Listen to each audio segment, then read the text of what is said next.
Hello everyone, peace of Christ, all of you. I hope my voice is coming good and clear. One of you sent me just a message the way in Skype, and he said to me, a Muslim spoke to him about the call of what's called Isra Miraj, in the night journey of Muhammad to the seven heaven. If there is a Muslim who would like to call us this journey, please follow. Skype is open. The Abdul, he said he called himself yes. And there's a guy, his name Adam. Let us see. Some is bad. Still is bad.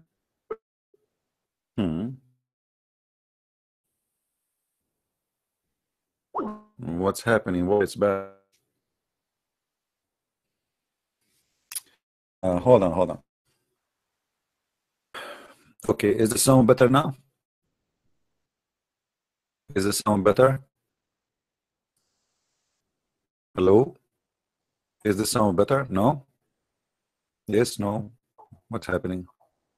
I don't think it's from my side. I think it's Google. Because the speed of my internet, I just tested, is very good, and there's no way it's the computer, you know. Anyway, who Muslim wanna call me and tell us whatever he like to ask us about Isra Miraj? Feel free. Who's the Muslim wanna do so?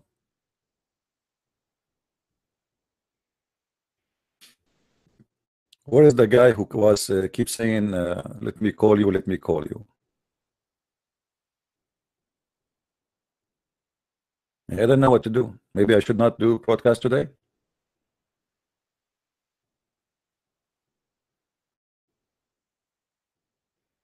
Not sure.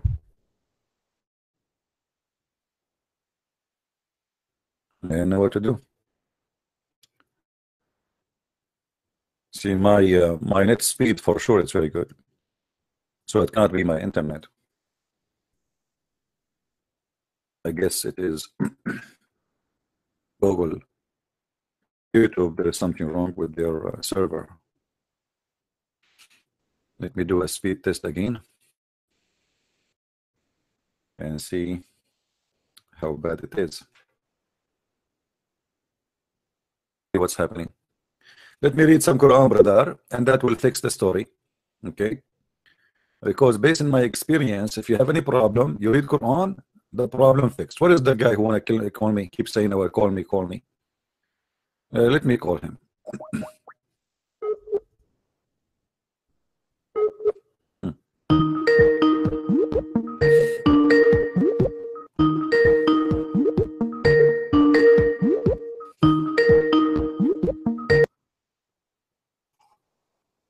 Hello? Hello?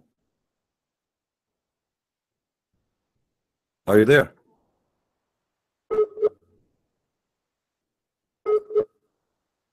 I don't know what's happening.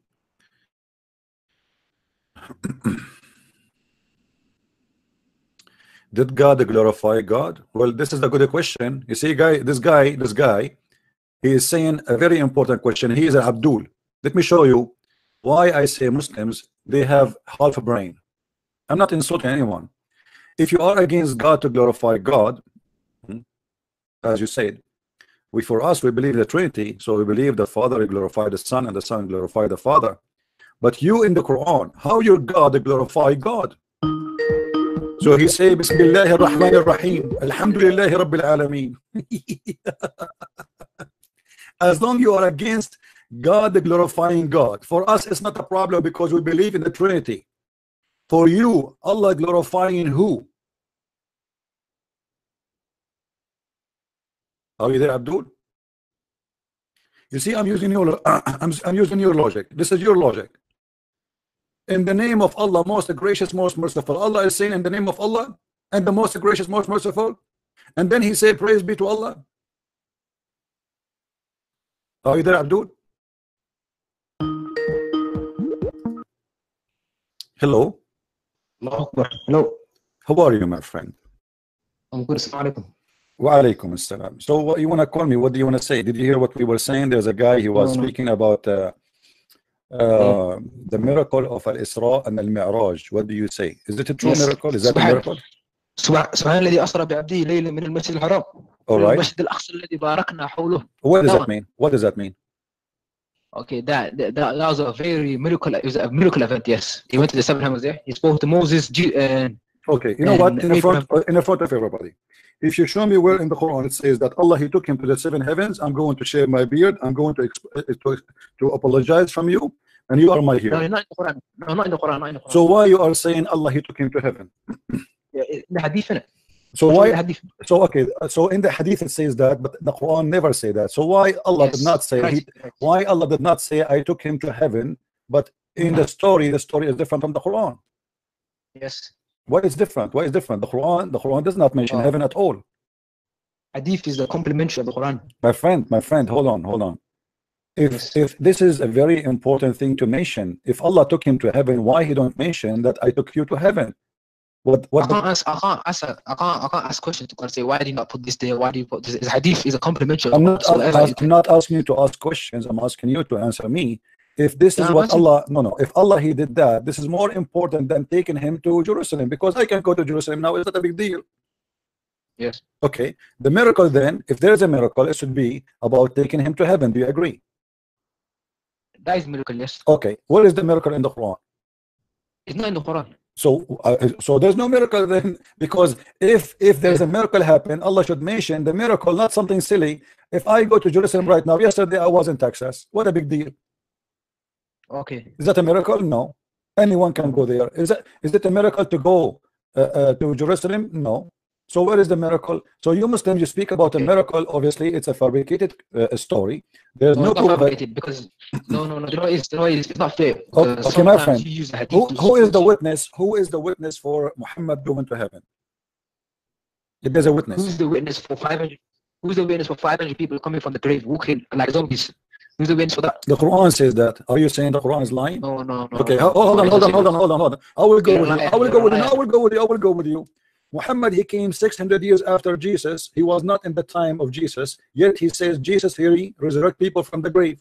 What is the proof that Muhammad is saying the truth? I will go with you. You see, I'm going with you. Muhammad came 600 years. Hold on. You see, I'm using your logic, my friend. Don't jump your logic. This is your logic. Muhammad was not there. 600 years after, he said to you something, you believe it. Why you are being hypocrite? Okay, let's read the Bible what it says. My friend, don't change the topic. Don't change the topic. Don't change it. No, they are changing the topic. How you accept Muhammad to witness to Jesus that he resurrect people from the grave, but he was not there? How do you accept that? Explain to me first, and then you go to the verse in the Bible. Okay, it doesn't say it's what he's talking about. 500 people come. My friend, it doesn't matter. It says in the Quran, he can resurrect anyone he wants. Doesn't matter if they are 500 or 500,000. It can be 500 million. The Quran says anyone Jesus can resurrect him from the grave. Jesus said to them, I resurrect to you from the grave the dead one, which means doesn't matter how many, it doesn't matter who, he can do that. Now I'm asking you, why you believe Muhammad saying that Jesus can do that, but you don't believe the Bible saying that Jesus did that? The Bible doesn't say Jesus did that. The Bible doesn't say Jesus did that? No. Well, Jesus, no. If I show you a verse from the Bible says Jesus is resurrecting a guy, his name is Elazar from the grave, what you would do? I talk about Lazarus. my friend, listen. I'm talking about Lazarus. Listen. So are you saying that you're a prophet? He did lie when he said Jesus to resurrect people from the grave? Do you even know what I'm talking about? I know what you are talking about, and you are trying to avoid the question. Did Jesus in the Quran resurrect people from the grave? And there is witnesses, yes or no? For 30 seconds, let me see for 30 seconds again. Okay, what I'm talking about is when Jesus in your Bible resurrected 500 people, woke up from the grave. Jesus never resurrected them. They woke up on the accord of not Jesus. So because of his power. When the Messiah he is resurrected from the grave, he resurrected with him. Abdul, don't explain to me my Bible to me. You do not know my Bible. Let me ask you now. Are you saying that Jesus cannot resurrect 500 people? Yes or no? But he never in the Bible. Why are you lying on the scripture? Show me, by the way, show me the 500. Where's the 500? I saw a movie, it's called the 300. Is that the one you are talking about? Yes, yes. Let's see. Let me read this.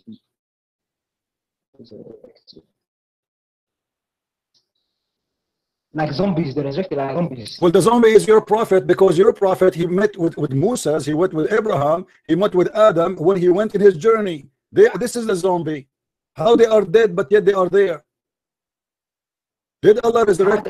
Listen, you see, I will go with you, your logic, to show you how stupid your logic. When you're a prophet, he went to the 7-Eleven heaven, and he said he saw Moses, and he saw Abraham, and he saw all the prophets, including Elijah, whatever he claimed. So those are zombie or those are real?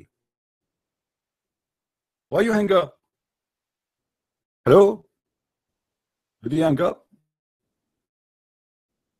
Are you there? Hello?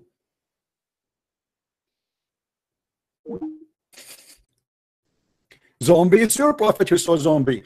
According to Islam, Moses, he's still dead. Hey Abdul, do you hear me now? Yeah. Okay. You're a prophet, he saw Moses in the heaven. No, was Moses a zombie there, or he was resurrected for real? You're digressing. I'm asking you. Was he?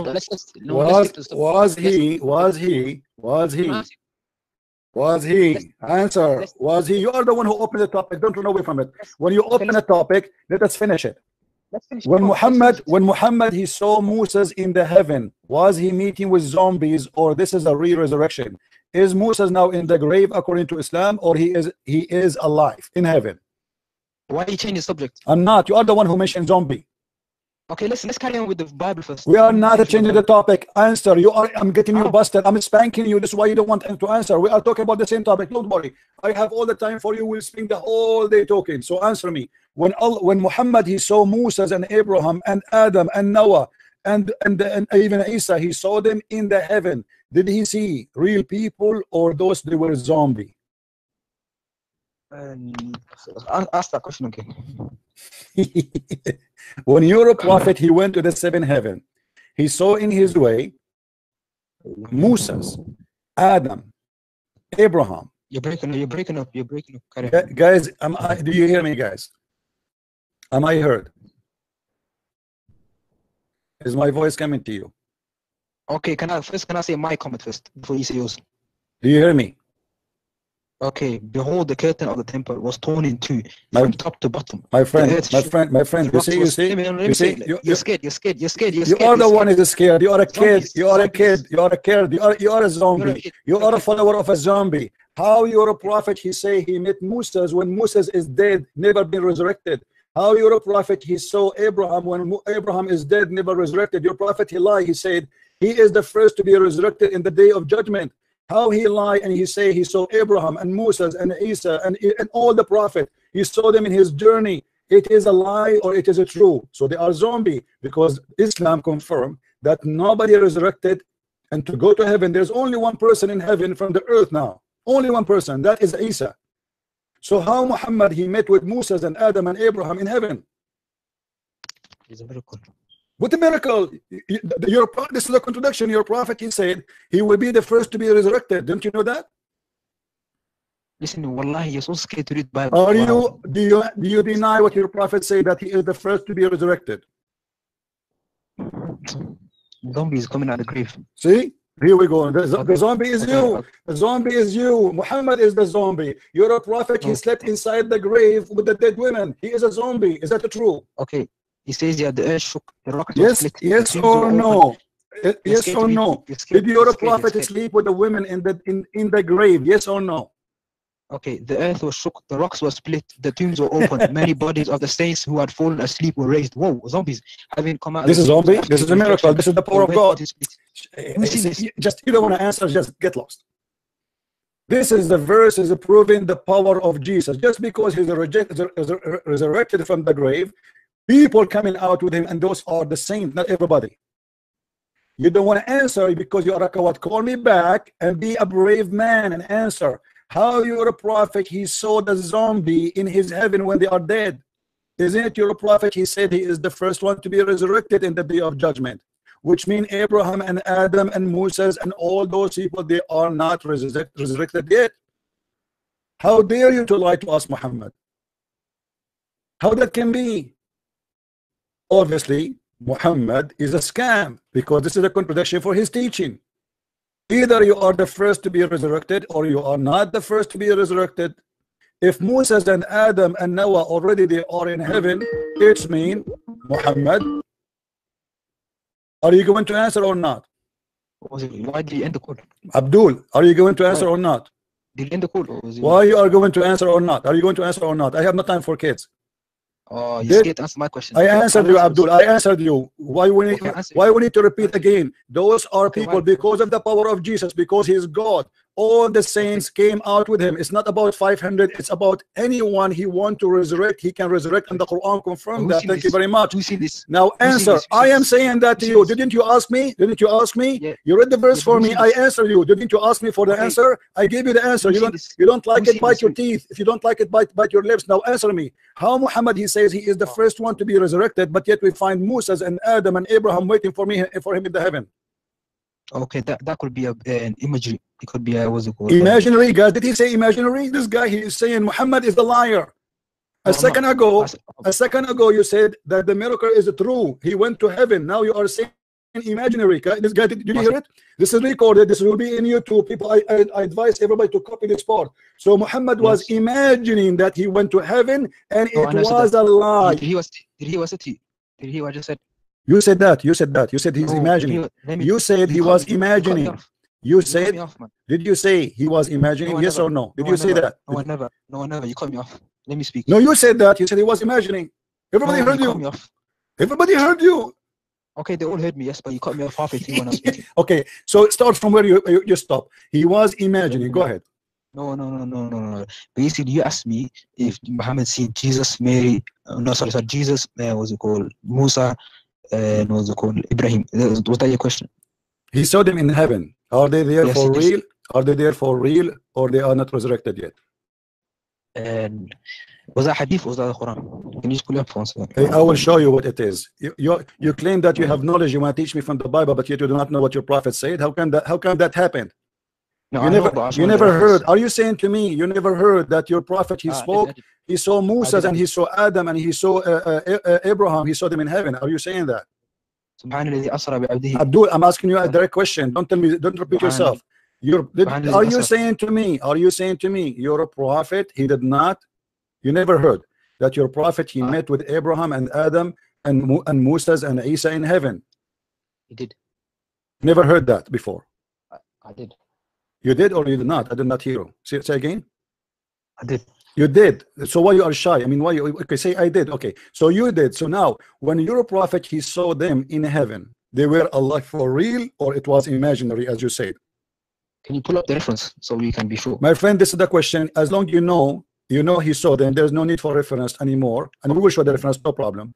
But I want you to show, to give me the answer. When he saw them there, was it for real? It was imaginary, as you said 2 minutes ago?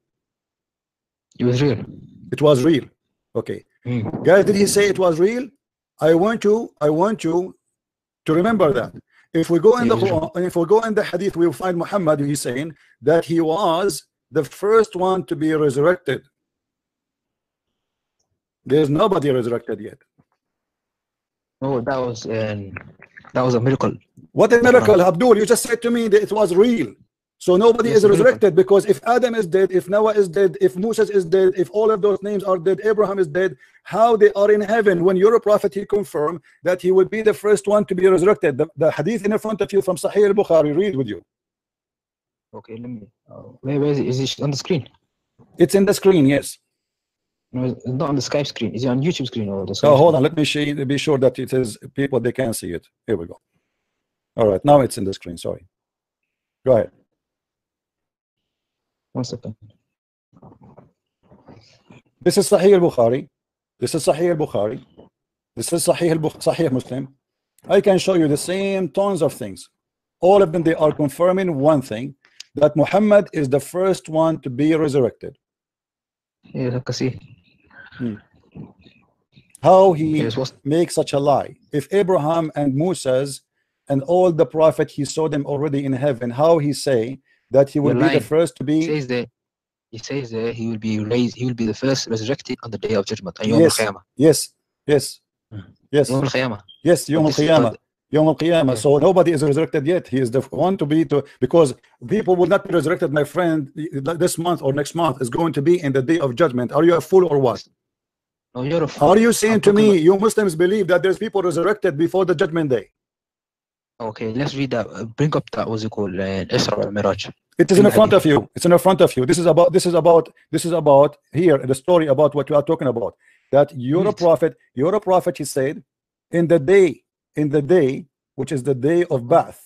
Where does it say? It's in front of you. I'm showing you the reference. What's wrong with you? No, 1 second, because let me show you. You want to show you a short hadith? Okay, I will show you a short hadith. Here we go. Are you sharing it on the screen, Skype, or on YouTube? No, in YouTube. Oh, that's why I was checking the Skype. Oh, okay. I'm not going to share. I cannot share both in the same time. Okay. Okay, the people will do. Is that Abu Hurairah? Doesn't matter who. This is your prophet saying, who is Abu Hurairah? The guy, the father of the cats? The father of the cats? He says, I'll be the first. Who care? Who care? Who care? Who is he? This is Sahih Bukhari. Your prophet is talking, and this is a Sahih hadith. Why are you so aggressive every time you my speak? Friend, because you are wasting my time. Does it say that or not? No, you're wasting my time. Am I lying, or this is what it says? This is in the front of you. This is the story. This is the hadith. This is the reference, and it is Sahih. So what we will do now? It says that he'll be the first person to be resurrected. Yes, it says there, I will be the first person. I'm just quoting exactly. I will be the first. I will be the first person to be resurrected. Yes. Okay. What's wrong with that? Okay, hold on. If he is the first person to be resurrected, how he will see Musa holding the throne? He will be the first person resurrected on the day of Yawm al-Qiyamah. Yes. So how he see Abdul? How he will be the first person to be resurrected, and already Musa is there? How he will be the first to be resurrected and Musa already there? Musa is already there. Yes, it says in the same hadith in front of your eyes. I will be the first person to be resurrected. I mean, this guy is a drunk, obviously. He is the first one to be resurrected, but he will saw Moses before him holding what? The throne. No. Okay, that hadith basically saying after he will be the first person resurrected, and is not including Moses. Thank you very much, guys. Did he say that this is not including Moses? So what? Yes, Moses is? So how come he saw Moses there already? If he is the first one to be resurrected, are you saying that's a contradiction? Abdul, it's obvious. It's Moses is already holding the throne. He will wake up from the grave. Allah will resurrect him, and he will be the first one to be resurrected. And you are the one who said to me a second ago, Moses is not included. Thank you very much. So that is confirmed. So how he will see Moses holding the throne there if he is the first one to be resurrected? Are you confusing? This is what I'm trying to say to you. Moses is holding the throne, and Muhammad will be resurrected, and you will see Moses. Okay, so is Moses resurrected before Muhammad? And according to this hadith, that's what I see right now. But then how he say I will be the first to be resurrected? If Moses already resurrected before him, how he is the first to be resurrected? Okay, the hadith is saying I will be the first person to be resurrected. Right. Moses. Abdul, if I say I am the first man to be resurrected, it means there's nobody else to be resurrected before me. As simple as that. I am the first. Do you know what first mean? Do you know what first mean? So how he is the first to be resurrected, yet Moses is there? Okay, let's read from the top. It says that the people will fall unconscious on the day of the resurrection. Then suddenly I will see Moses holding one of the pillars of the throne. So basically Moses is already there before Muhammad. So we understand that. So okay, I understand that. Thank you very much. This is what I'm saying. You're a prophet. When you claim that your prophet, he went to the 7-11 heaven. He saw Abraham, he saw Isa, he saw Moses, he saw Ishmael, he saw all the group, all the gang. So now when he went there in seeing the Muslim gangs in the heaven of Muhammad, how they are there if he is the first one to be resurrected? This is what we are talking about. Okay. So basically what I'm trying to say to you, if you read the hadith in context, you say Moses will be there before Muhammad in the hadith. I know. Thank you very much. Why we are repeating ourselves? You said that already. This is the question. Listen carefully, Abdul. Slow down. Relax. Breathe. Okay. Moses is already there. Abraham is already there. Isa is already. Abraham, no, is not though, is not there. Does he say that? He doesn't say that in the hadith. No, I'm asking you. Doesn't matter this hadith or not. Is Abraham there or not? What in Isra Miraj? I'm asking you. Is Abraham in heaven? Yes or no? What are you confusing? Are you talking about Isra Miraj? Or are you talking about the day? Abdul, it doesn't matter. It doesn't matter. It doesn't matter, because if it's in Isra, if he is in Isra al-Mi'raj, where Muhammad he saw them in heaven, so they must be in heaven. So is Abraham in heaven? Yes or no? Say it again. Let me say again. Is Abraham now in heaven? Yes or no? Not in body, but in spirit. His spirit. So Muhammad did not see his body; he saw his spirit.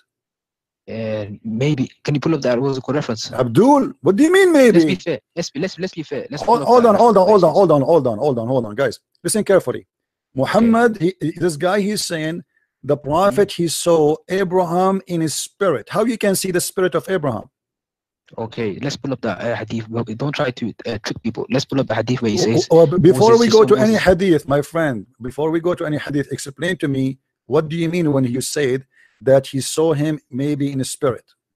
Yeah, basically you're saying in body, obviously when you die your body dies but your soul lives on. Okay, so that's what I'm trying to say to you. Maybe the hadith is talking about when he spoke to what's it called, Isa, what's it called, Musa. He probably saw them in another form other than the body. So they are dead or they are resurrected there? Are they dead? Because if I am in heaven, I am resurrected. Okay, listen, when you die, you don't die. You don't. My friend, no, it doesn't matter if I die or not. I am dead. I am dead, and now I am in heaven. Is that resurrection or not? Say it again. If I am dead, should I go to heaven directly, or I need to wait for the day of resurrection, my friend? You have to wait for resurrection. Thank you very much. So, and that will be different. It's different for the prophets, isn't it? My friend, what do you mean? Wait, so, okay, show me where it says. Show me where it says that the prophets of. Show me where it says. Show me where it says that the prophets of God. Hold on. Show me where it says that the prophet of God, they go to heaven directly. Well, you're trying to. Obviously, they do. 100% they're gonna go to heaven directly.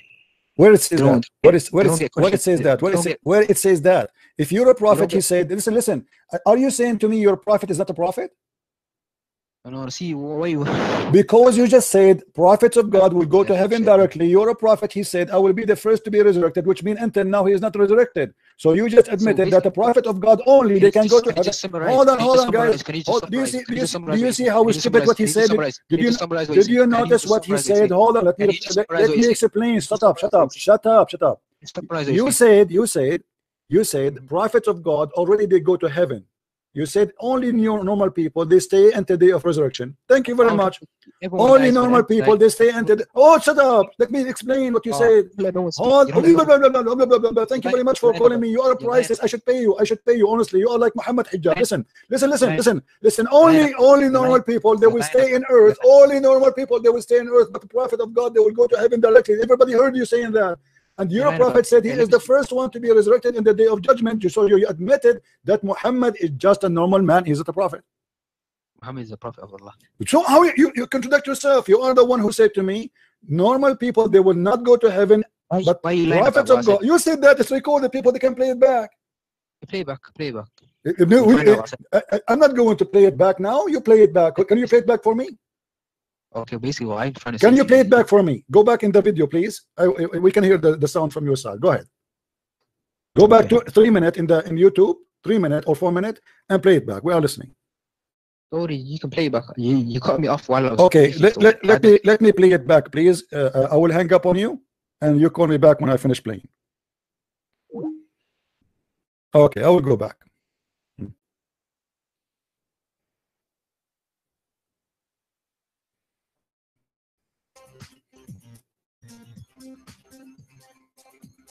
Let us see if we can reach the moment when these guys start talking.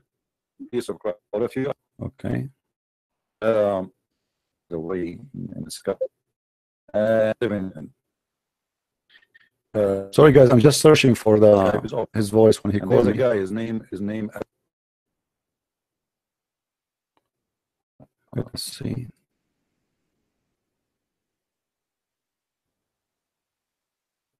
I'm searching for his voice in the recording.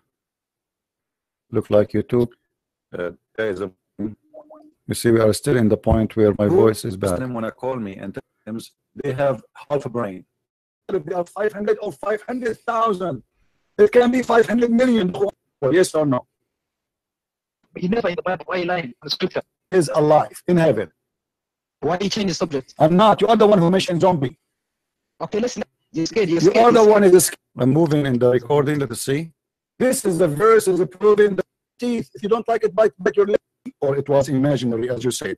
Here we go. Listen. Pull up the reference so we can be sure. My friend, this is the question. As long as you know he saw them. There's no need for reference anymore, and we will show the reference, no problem. But I want you to show to give me the answer. When he saw them there, was it for real? It was imaginary, as you said 2 minutes ago. It was real. It was real. Okay. So you guys, now he said it's real. Later he will say it's imaginary. The same person who called me. First in the beginning he said it's real, then he said he swallowed his tongue and he said it's imaginary. Listen carefully. Guys, did he say it was real? I want you to remember that. If we go in the Quran, if we go in the Hadith, we will find Muhammad, and he's saying that he was the first one to be resurrected. There is nobody resurrected yet. Oh, that was a miracle. What the miracle, Abdul? You just said to me that it was real. So nobody is resurrected because one call. If Noah is dead, if Moses is dead, if all of those names are dead, Abraham is dead. How they are in heaven when your prophet he confirmed that he would be the first one to be resurrected. The hadith in front of you from Sahih al-Bukhari, read with you. Okay, let me. Where is it on the screen? It's in the screen, yes. No, it's not on the Skype screen. It's on YouTube screen. Or the Skype. Oh, hold on. Let me show you. Be sure that it is people they can see it. Here we go. All right, now it's in the screen. Sorry. Go ahead. 1 second. This is Sahih al-Bukhari. This is Sahih al-Bukhari. This is Sahih Muslim. I can show you the same tons of things. All of them, they are confirming one thing, that Muhammad is the first one to be resurrected. Yeah, I see. How he makes such a lie. If Abraham and Moses and all the prophets, he saw them already in heaven, how he say that he will be the first to be... He says that he will be raised, he will be the first resurrected on the day of judgment. Yes. Yom Qiyamah. So nobody is resurrected yet. He is the one to be because people will not be resurrected, my friend. This month or next month is going to be in the day of judgment. Are you a fool or what? Oh, are you saying to me you Muslims believe that there's people resurrected before the judgment day? Okay, let's read. Bring up that. What's it called? Isra Miraj. It is in front of you. It's in front of you. This is about here the story about what you are talking about. That you're a prophet. He said, in the day, which is the day of Ba'ath. Where did he say? It's in front of you. I'm showing you the reference. What's wrong with you? 1 second, because let me show you. You want to show you a short hadith? Okay, I will show you a short hadith. Here we go. Are you sharing it on the screen, Skype, or on YouTube? No, in YouTube. Oh, that's why I was checking the Skype. Okay, now I want you to focus in this part. Here we go. We arrive to the royalty time. Here, we will get him busted. He said he did not say that. Listen carefully what he will say. Oh, okay. I'm not going to share. I cannot share both in the same time. Okay. Is that Abu Hurairah?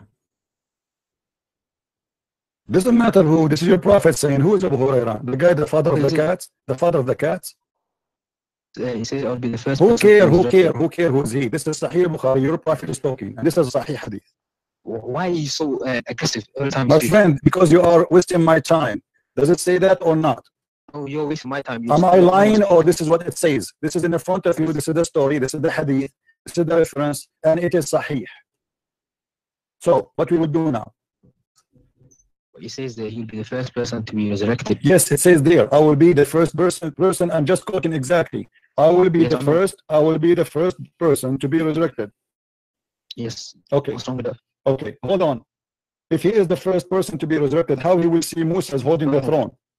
He'll be the first person resurrected on the day of Yom Qiyamah. Yes. So how he see Abdul? How he will be the first person to be resurrected and already Moses is there? How he will be the first to be resurrected and Musa already there? Musa is already there. Yes, it says in the same hadith in front of your eyes. I will be the first person to be resurrected. I mean, this guy is a drunk, obviously. He is the first one to be resurrected, but he will saw Moses before him holding what? The throne. Oh. Okay, that hadith basically saying after I was when he will be the first person resurrected, and it's not including Moses.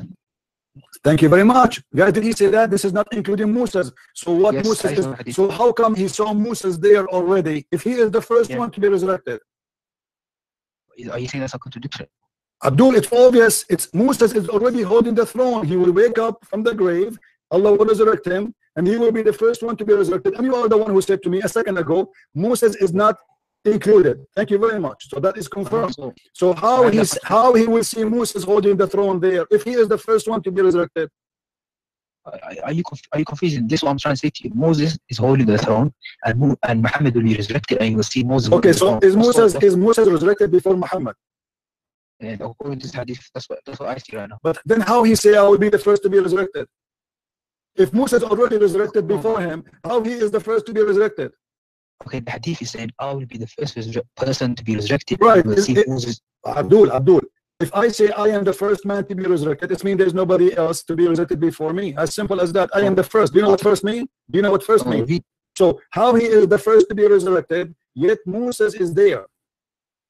Okay, let's read from the top. It says the people will fall unconscious on the day of the resurrection. Then suddenly I will see Moses holding one of the pillars of the throne. So basically Moses is already there before Muhammad. So we understand that. So okay, I understand that. Thank you very much. This is what I'm saying. You're a prophet. When you claim that you're a prophet, you went to the 7-Eleven heaven. He saw Abraham, he saw Isa, he saw Moses, he saw Ishmael, he saw all the group, all the gang. So now, when he went there in seeing the Muslim gangs in the heaven of Muhammad, how they are there if he is the first one to be resurrected? This is what we are talking about. Okay. So basically, I'm trying to say to you, if you read the hadith in context, you say Moses will be there before Muhammad in the hadith. I know. Thank you very much. Why are repeating our stuff? You said that already. This is the question. Listen carefully, Abdul. Slow down. Relax. Breathe. Okay. Moses is already there. Abraham is already there. Isa is already. Abraham, no, is not though. Is not there. Did he say that? He doesn't say that in the hadith. No, I'm asking you. Doesn't matter. This hadith or not. Is Abraham there or not? Well, in Isra Miraj.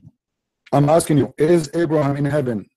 Yes or no? What are you confusing? Are you talking about Isra Miraj? Are you talking about the day? Abdul, it doesn't matter. It doesn't matter because if he is in Isra al-Miraj, where Muhammad he saw them in heaven. So they must be in heaven. So is Abraham in heaven? Yes or no? Say again. Let me say again. Is Abraham now in heaven? Yes or no?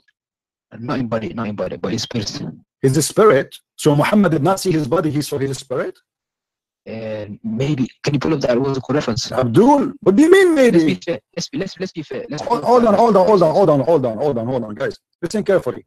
Muhammad, this guy, he's saying the prophet, he saw Abraham in his spirit. How you can see the spirit of Abraham?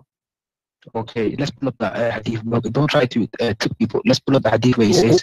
Before we go to any hadith, my friend, explain to me what do you mean when you said that he saw him maybe in the spirit? Yeah, basically, you're saying in body, obviously, when you die, your body dies, but your soul lives on. Okay. So that's what I'm trying to say to you. Maybe the hadith is talking about when he spoke to what's it called? Isa and what's it called? Musa. He probably saw them in another form other than the body. So they are dead or they are resurrected there? Are they dead? Because if I am in heaven, I am resurrected. Hey, listen, when you die, you don't die.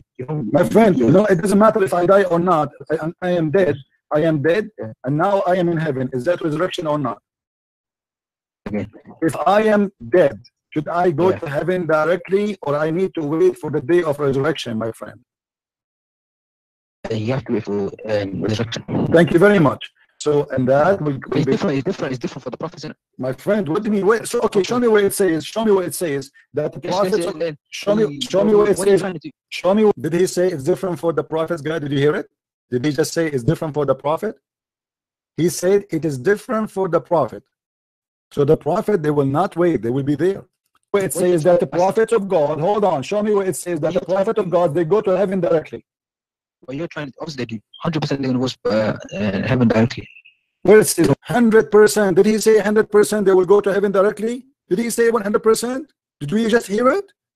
This liar, he said to me, this is why we went back. He said, I did not say that.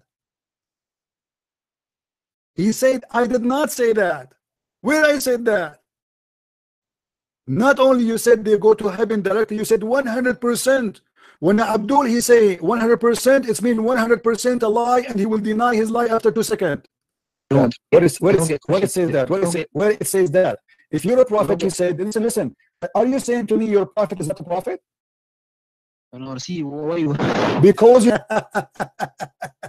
my friend, I am the Christian prince, and your God and your prophet and all of you, Abdul, you don't even have 1% of my brain.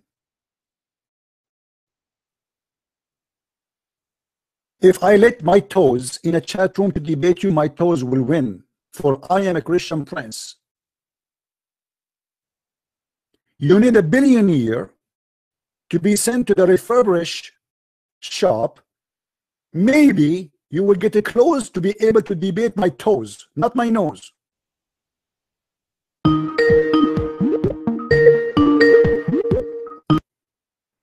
How are you, Abdul? Did you hear yourself, my friend? No, I just called back right now. I never watched that. Did you not hear it yourself? Did not hear it? So are you you are lying? Swear by Allah you did not hear me playing it back. You played it, but I was not listening to it. I was doing something else. So why you ask me to play it back if you will not listen to it? Why would I listen to something that I already know what I said? No, you deny it because you deny it. You are a liar. You said you did not say that 100%. You deny that the prophet will go to heaven 100%. You know he did. When someone speaks, you cut them off halfway to Abdul, the sentence, so and then you shout, the prophet will go to heaven right away. Did you say? Don't play games. You cannot play games with me. I got you busted. You playing games. Shut up. Send your dad to call me. I'm not going to talk to kids no more. You asked me to play it, you coward. And now you call me back. You said I did not listen to it. For you are a scam. If you will not listen to it, why you ask me to play it back? And how you can be not listening, but yet you are texting in the chat? You are a liar like you're a prophet. You heard yourself saying it, and you say I was not listening.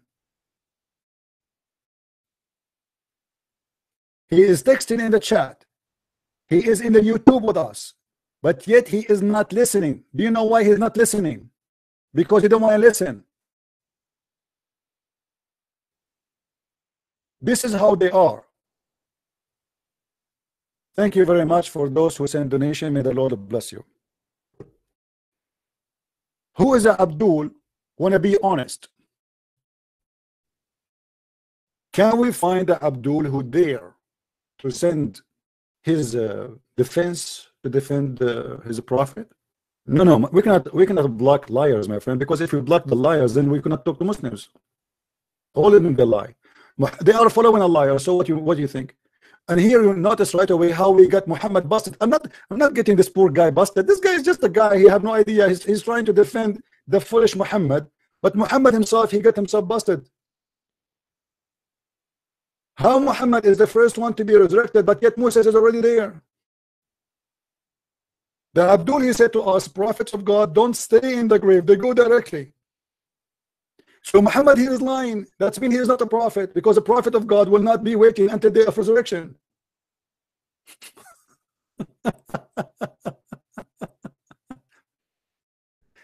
Do you see why Muslims don't dare to debate me, especially those who call themselves career builders?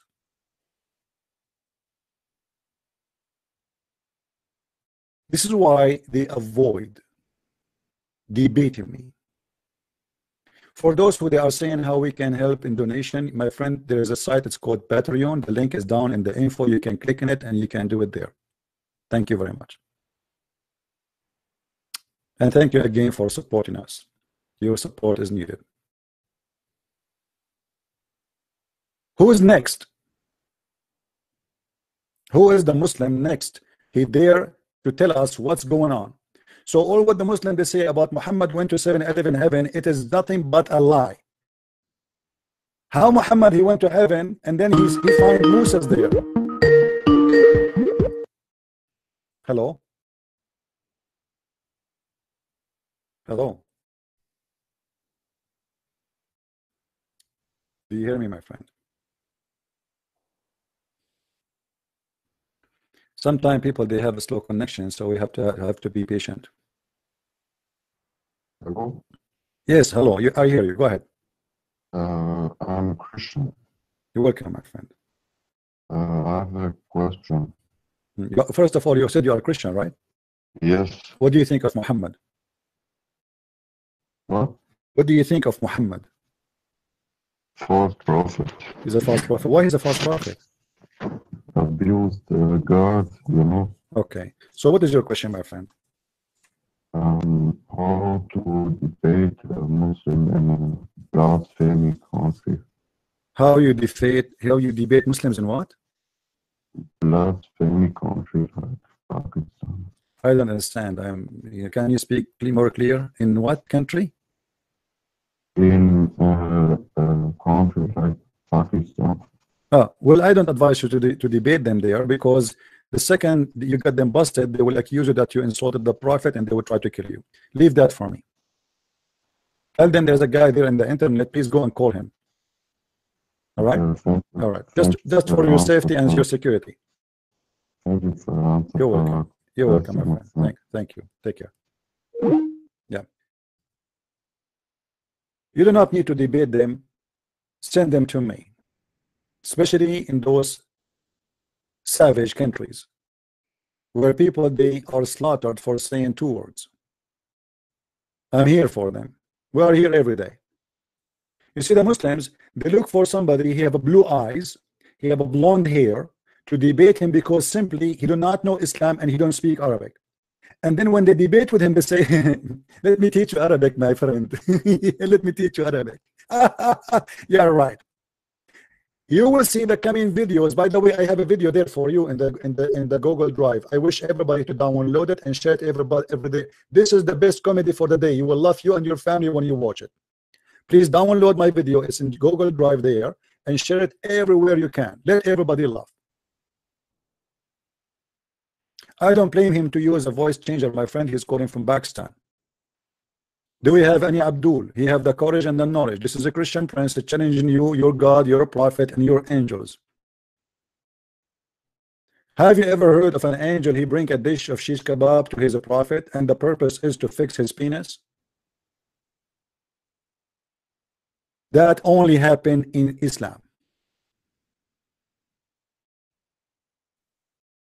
The video is in the info, my friend. Click at the info under the video, and the info of the video.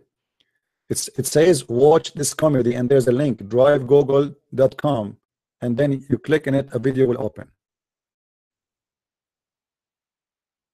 Download it, share it, and give it to your friends. And again, thank you for those who they are helping us. Like I saw a person, he sent the $5. By the way, for me, I appreciate all those who support us. Doesn't matter if it's $1 or $5, or even the gentleman who gave this amount of money, the big amount. Thank you very much. Why I cannot defend the Bible? I do not first need to defend the Bible, because who am I to defend the word of God, my friend? And you are the one who just defended the Bible. You are the one who said when Jesus resurrected, hundreds of people came from the grave. You just proved to us that Jesus is God. And Abdul, they said to me, where it says Jesus is God, worship me. You just admitted that. Same time, your prophet is the first to be resurrected. What about him calling Jesus so he can resurrect him 2 seconds? Why you want to wait? Isn't it Jesus in the Quran is the one who resurrects people from death? All what we need to do, we ask Muhammad, we give him the cell phone of Jesus, he call him, hello, I am the stupid Muhammad, I am in the grave, please can you help me, Jesus? Jesus will say to him, pray for me, worship me, I believe in me, and I will resurrect you. How you can say the Bible is a lie if your Quran confirms the Bible? Abdul, did you say you said the Bible is a lie? Did you say that? Are you there? Hello? Hello. Okay. Did you say the Bible is a lie? Why is it still ringing? Did you say the Bible is a lie? I can't hear you. It's still ringing. Your phone is ringing. Can you hear the ringing sound? I'm asking you. Did you say the Bible is a lie?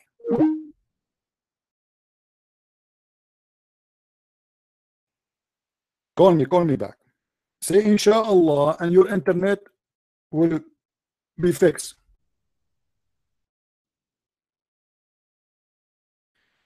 Say inshallah, my friend. Say inshallah. Religion of inshallah. Everything in this religion is inshallah. This is why nothing happened.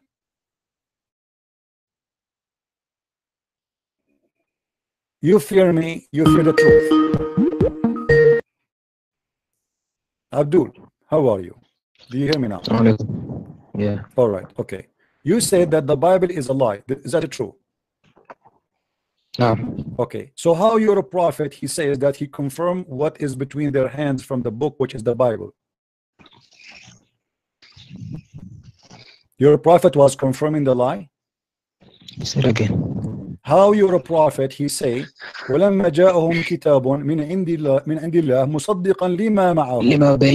مصدقا لما بين يديه. No, not بين يديه. This is different verse, Abdul. Different verse. لما معهم. Okay, how he say that? You say you are the one who said. You are the one who said that the Bible is a lie. You're a prophet. He says no. It is true, and I approve it. Which is with you? Which is with you? How he approved what is with them? Changed. So are you saying in the time of changed after so in the time of Muhammad the Bible was not changed? Okay, let's read that verse. Can you just give me the reference to that verse? What do you mean? Don't give me the verse. You do not know what verses I'm talking about? Chapter 2, verse number 89.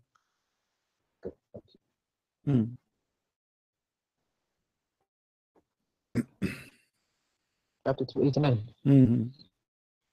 Okay. There's other verses we say the Torah and the people of the rabbis used to change it. Let us focus with this one. We will go to that one. I promise you.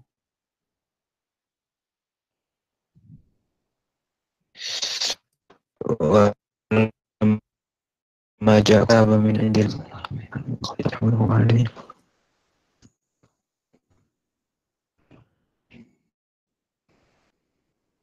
Read the verse after as well, so to put it in context.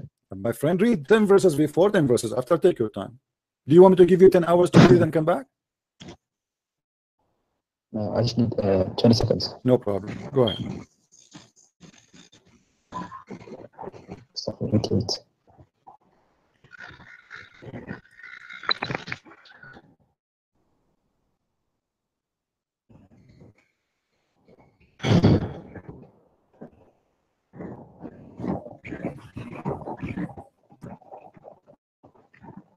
And are you going to wait for long, my friend? It's past tense. It's past tense. It's talking about the time of Jesus. What past tense? Where is the past tense? Where is the past tense? Okay. Where is the past tense? You know what? If you show me the past tense, I'm going to do the monkey dance for you, and I will open my camera. Show me the past tense. What is with them? With them? What is with them? What is with them? Not what was with them. What is with them? I will say to you, I confirming what is with you. It's mean now they have it, not what was with you. Okay. He says when was called a book that Allah confirmed that which was with them. Where it says the word was? Where is the word was? Show me the was. I love the word was. I love the word was. That translation. This is your Muslim translation in front of me. Show me the word was. I love was. Huh? Lima ma'ahum. Do you know what lima mean? What is with them? Lima is not a past tense. Lima is not a past tense. Are you stupid or what? If it is a past tense, why is the translation here saying to what is with them? Do you see the word is? Do you know what is mean? Do you see the word? Do you see is? Yes, is. It doesn't say is there or no. Reading a different translation. Read the Sahih International. My friend, what about we go and read the interpretation? Are you willing for that? And if I show you the interpretation, if I show you the interpretation saying that, are you willing to open your camera and do the monkey dance for us? Sahih International. It's only Sahih International you like?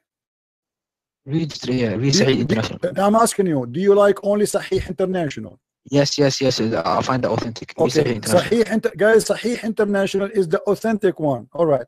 Now, as long, okay, hold on. If I go right now and I open Sahih International, do you accept all the translation of Sahih International or only this verse? Most of it. No, don't tell me. Either Sahih International is good for you to be a Quran, or it is not good. Is it good for you? But why change subject? Let's read the I'm verse. not changing top subject. I'm asking you which book you approve so we can see a common ground between us. ولما جاءهم كتاب من عند الله مصدقا لما معهم. Yeah, لما معهم. It is وكانوا what is between their hands. What is between their hands now? What they have now? You are a liar. I want you to swear by Allah. Why It you saying says, I'm a liar? I want you to swear by Allah and Muhammad that it says there to what was with them, not what is with them. Swear. Wallahi, what I see in front of me, Sahih International, it says My confirmed friend, that I don't care about Sahih International. Confirm to me what it says in Arabic. You speak Arabic, I speak Arabic. So now says to me, I swear by Allah and Muhammad that it says there that he confirming what is not it what is with them now, what it was with them. Say, confirm that, please.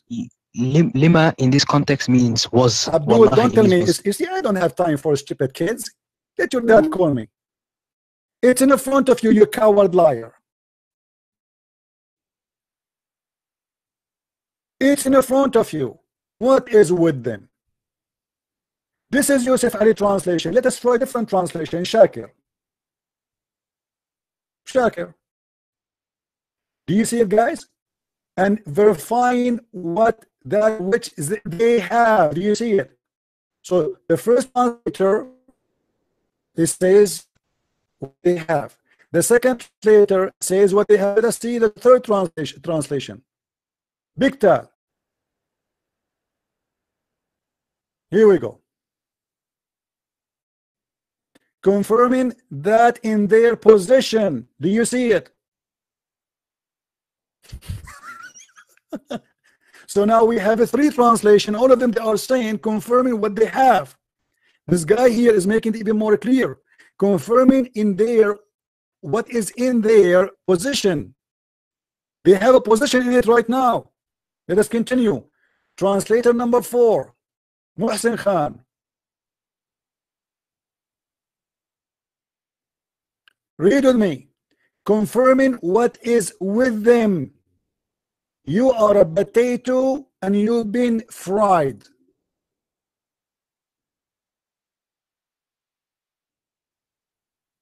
And by the way, I don't accept any Islamic translation even for this verse. All of them, they are liars, as you see. But now we have a problem. This guy, when he called me, he said they fabricated later.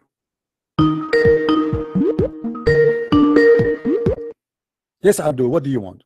I said for argument, let's say for argument's sake, right? Okay. Okay. But then after he said the Torah has been corrupted by the rabbis. Is that right? You are saying that the Torah is corrupt after that, right? Yeah. Just to be clear. Okay, after that, when?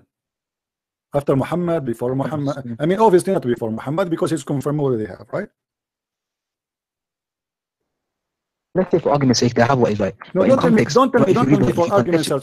You said, because you said to me before I said that to you, that it was corrupted later after Muhammad. After Muhammad, he confirmed that. So after that, when? Why they were alive? Was it like when the Jews refused Muhammad, they were corrupting the Bible or the Torah already, or this is something happened long after? When Muhammad was inviting them to convert to Islam. Yes. So they were corrupting the Torah already. Yeah. It's all by then. Huh? It was already corrupted by then. It was already corrupted by then. So your prophet should not take an oath by it, right? Do you take an oath? Are you willing to take an oath by a corrupted book? What most Muslims think about the Torah and the Injil is basically there are some parts that are true and there's some parts that are lies My inside friend, it. a book is corrupt. There's nothing is called part No, of no. part. The whole book, either the book is corrupt or the book is not corrupt. No, no. So We okay, use hold the on. Quran as the Okay, criteria. okay, hold on. We use the Quran I as the will criteria. go with you, We use the guys. Quran- we Guys, use the hold Quran as a criteria. hold on. The book, part of it Use is the Quran corrupt. as a criteria. Okay, if a book is part of it is corrupt and part of it is not corrupt, are you willing to swear by the book? Which means whatever is inside the book, are you willing to say, I believe in you? Yes or no? Surah Baqarah 275. My friend, answer. Are you willing to, Yes, sir. if I give you a Torah right now, what you are saying, the Torah have part of it is corrupt and part of it is not corrupt. If I give you the Torah, which is have, according to you, what is corrupt and what is not corrupt, are you willing to take an oath in that book? Today, no. Today, no. So how Muhammad he take an oath by it? Show me the verse. The hadith in front of you. It says that the prophet he said Hadith. he asked them to break the whole Torah, not a page of the Torah. They give him the Torah. He put his hand on it and he said, I swear by thee and the one who sent thee. Why he hang up? Call me back, Abdul. What kind of a prophet? You Muslims keep saying to us that the Torah, the Bible is corrupt, and here we go, we find that your prophet, the hypocrite man, holding the Torah, placing his hand, he took the cushion from underneath of him, treating the Torah with a lot of respect because he's a hypocrite man in front of the Jews. He's trying to show the Jews, I am one of you. I believe in your book. So he took the Torah, he placed it in the cushion to show how much respect he has for the book. And then he placed his hand in the Torah. And then he said, I believe in thee and him who sent revealed thee.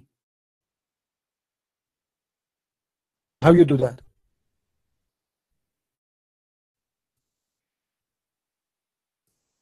The whole story about the Torah being corrupted is a lie.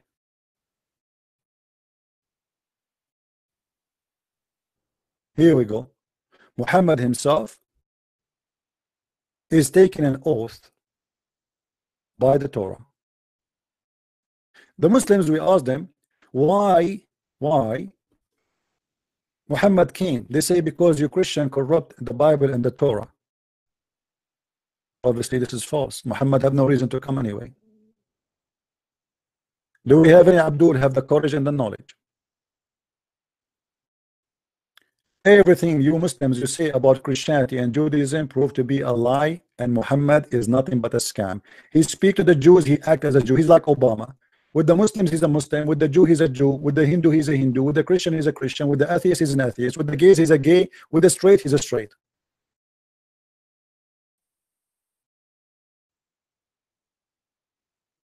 Who wanna call me? Yes, Abdul. Yo, why is it keep cutting off? I don't know. Maybe because you did not take an oath. Maybe you need to take an oath, my friend. So why your prophet he took an oath in the Torah, my friend? Okay, let's not go from the Quran to the Hadith. Let's stick to the Quran. No, we stick whatever we need to stick. Your prophet saying that respect your prophet, please. Show respect your prophet. Read with me. Why you're a prophet? Why you're a prophet? He took an oath on the Torah. Answer, please. I can't see your screen first of all, but I'm gonna read this verse. This is not my problem. Look at the screen. Look on YouTube. This is not my problem. You look. Why you don't look? Are you blind or what? Maybe. Okay, this is maybe. Well, let your dad call me then. I have no time for kids. I have something for you. I put it out for you, so you might read it, and then you say to me, "I'm not going to read it, and I don't want to look." Be a man. What kind of a prophet he take an oath in a fabricated book, unless he is a scam? If a Muslim now he gave me the Quran and he said to me, "Do you swear? Are you willing to swear in the Quran?" I will say, "Over my dead body."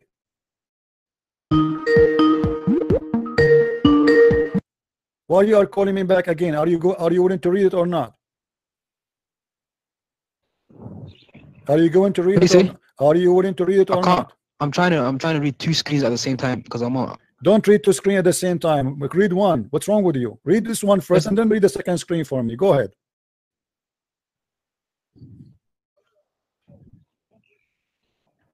Hello? Can you hear me? What do you mean? What you're calling me if you want to read it? Read it. It's very embarrassing. Why you're a prophet taking an oath in a fabricated book if this is a fabricated Torah? 1 second. I'm trying to read the YouTube at the same time. I'm on the phone. So give me.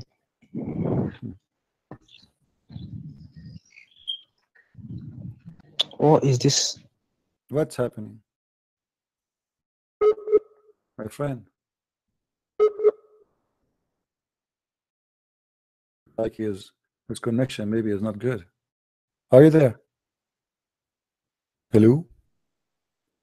Who is a Muslim willing to call us, please? I want a real educated Muslim. You see, as you see, those they claim to be educated, but obviously the more they talk, the more they do poo-poo. You see, the problem with Muhammad, he can be a perfect prophet, but there's a problem in the claim. He need to talk. And the second he talk, he don't talk, he do poo-poo. And this is why we laugh. How in the world Muhammad can be a prophet?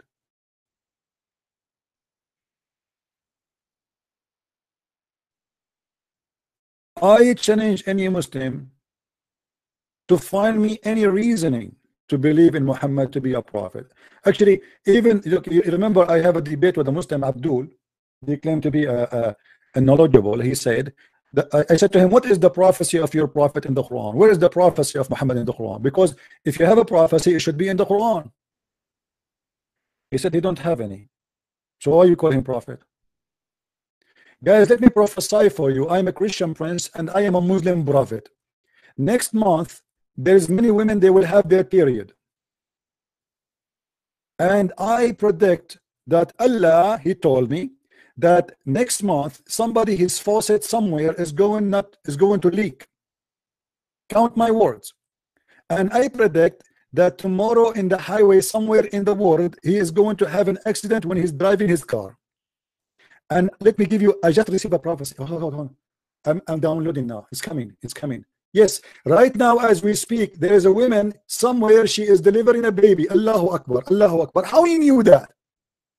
Oh, hold on. I received another prophecy. The prophecy saying that this woman, she will deliver a baby. It might be a boy, it might be a girl. Yes, Abdul. Have you still got on screen?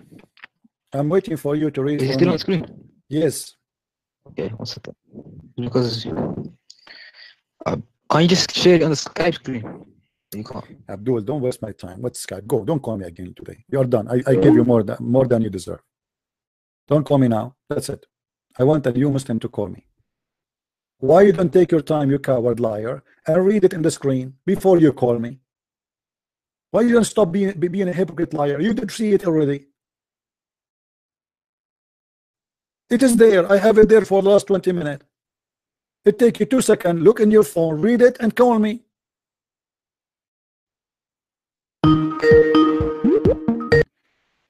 Did you read it or not? Say, did you read it or not? I believed in thee. Don't talk. Did you read it or not? I believed in thee, and if you read it, did you read it or not? Huh? Did you read it or not? Yes, yes. Okay, so why he said that? Why he said that? I said yes. Okay, why he said that? Why he said I believe in thee? Huh? Why your prophet taking an oath in the Torah? Go ahead. I believed in thee. I believed in thee and him who revealed thee. Yes. Why he said that? How he believe in thee and the one who revealed thee if this is a corrupt book?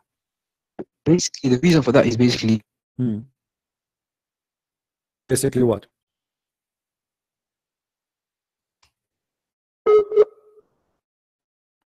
I mean, basically, your Allah internet is horrible.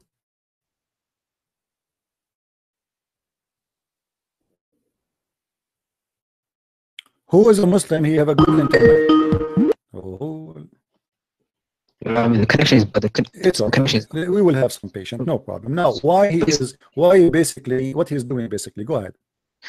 So, he's saying, I believe in thee and in whom we revealed thee. That's what we as Muslim believers. So we also believe in the Torah, we believe in the Zabur, and we believe in the Injil. We're not Muslims. We don't believe in these three. This is not a question. Place his hand over book, physical, swearing by book. He is not swearing by a Torah. To him long time ago, he is swearing by a physical book under his hand. He placed his hand on it, saying, be talking to that book. And so how he swear by the book, it is correct. But listen, I believe in Torah as well. Abdul, this is not question games. This is not the question. The question is how he believe in that Torah which is under his hand. That Torah. Yes. Yes, brother. Yes. How he believe in it? How yes? What do you mean yes? It is a physical book between his hand. The Jews have it in that time.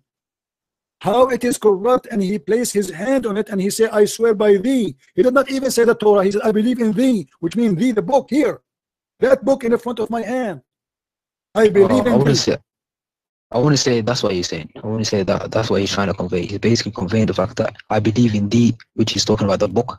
The book which is under his hand. What is the Yes. is the thee? What is the thee? The book is under his hand. Thee is the Injil. The book is under his hand, correct? Whatever book is under his hand, correct? Yes. Okay, how he swear by the corrupt book? Wait, really? 1 second. He says, I believe in thee and in whom he revealed thee. That's what basically he's saying. Why we keep I repeating believe in the ourselves? book. Like, are you a kid or what? You said that already 20 times already. Why he is, the question is not what he said now. We know what he said. Why he is swearing by a book? It's corrupt. Is it corrupt book or not? Why? It's corrupt. So why he is swearing by it if it's corrupt? So, 1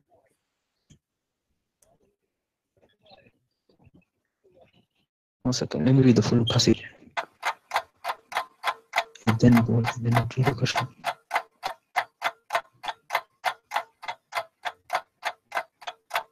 Can you scroll down? Hello?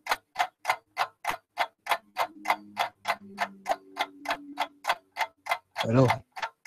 Hello. It's in front of you. I scroll down.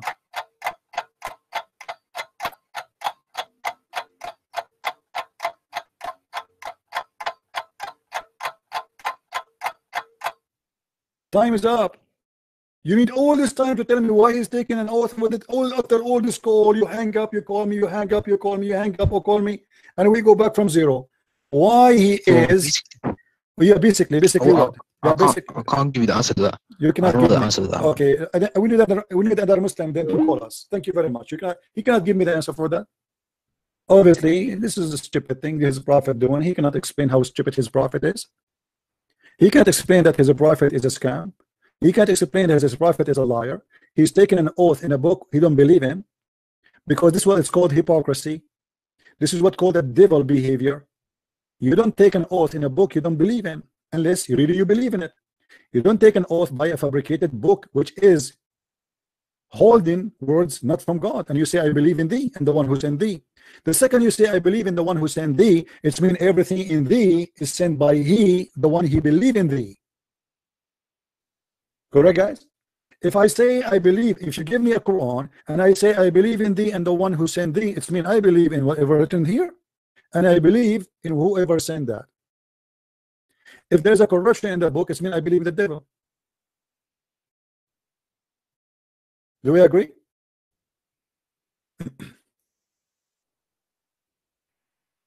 Who's next?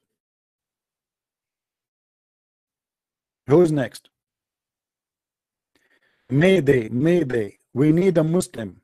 Mayday, Mayday. Hey, no, don't be scared, my friend. The Abdul will explode. It's not a bomb. It is the Abdul going to explode. The Muslims are going to explode because of me. I'm not even debating them. Actually, you know, guys, I'm not even looking at the screen, to be honest with you.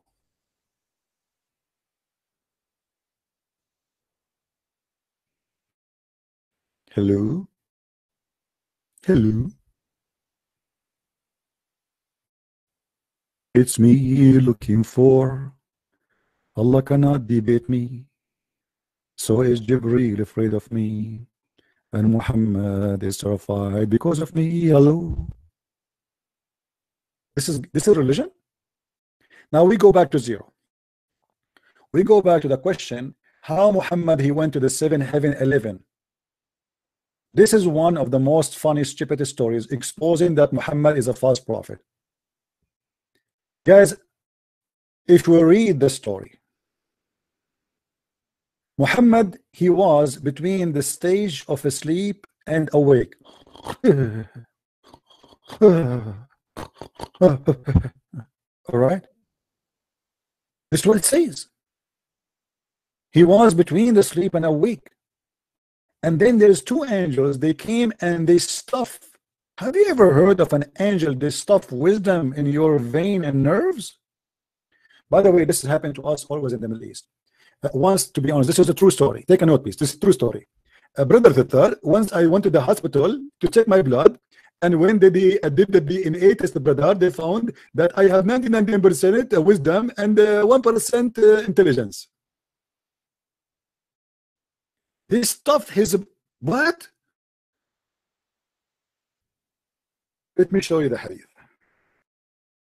I never heard of such a thing. This is amazing. The first plastic surgery done for a person.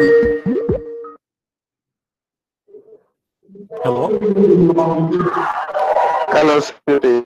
Can you please just mute YouTube from your side, please, if you don't mind? All right, no problem. Yeah, hello? Yeah, if you have a TV, if you can mute the TV, please, so we don't have double sound. Hello? Yeah, hello? Yeah, what do you want to say, my friend? Go ahead. Yeah, it's me, David. Well, I just want to commend your efforts because I've been laughing with these stupid Abdus. Well, what we can do, I feel sorry for them. I'm not here to make fun of them, actually, but Islam is stupid. What I can do, it's not my fault. Oh my goodness! You know what? A night without you doing broadcast is just like how would I even say it? It's just like a dull moment, you know. Like when I just feel like, oh, CP is not on tonight, I was like, what is happening tonight? You know. You know, it's very well. I just want to commend your efforts.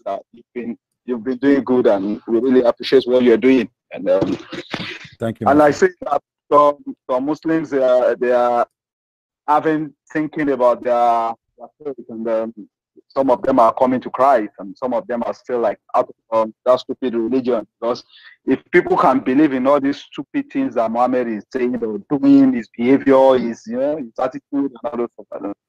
And they call such a filthy idiot man like that.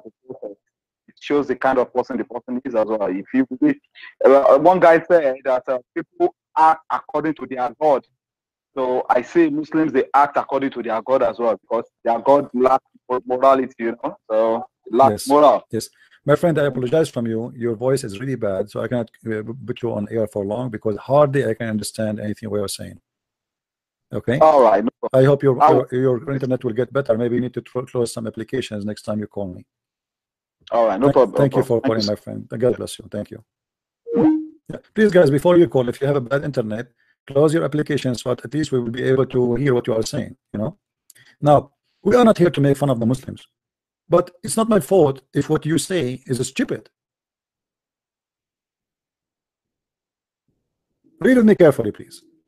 It was narrated from Anas from Malik that the prayer were enjoined in Mecca, and that two angels came to the Messenger of Allah and took him to Zamzam. They split upon his stomach. What they opened? They opened the stomach of the Prophet. Thank God I am not a prophet. I don't want to be a prophet. Hello? Hello? Hello? Hello? Yes, my friend. I'm back. I want to ask what the hadith is talking about. My friend, let me finish my topic, and then when we finish it, please, you can ask me any question. Let us finish this one we have in the screen. Talking about 70 virgins, you know. Okay, I will answer you after that. No problem. Thank you. Guys, look at this.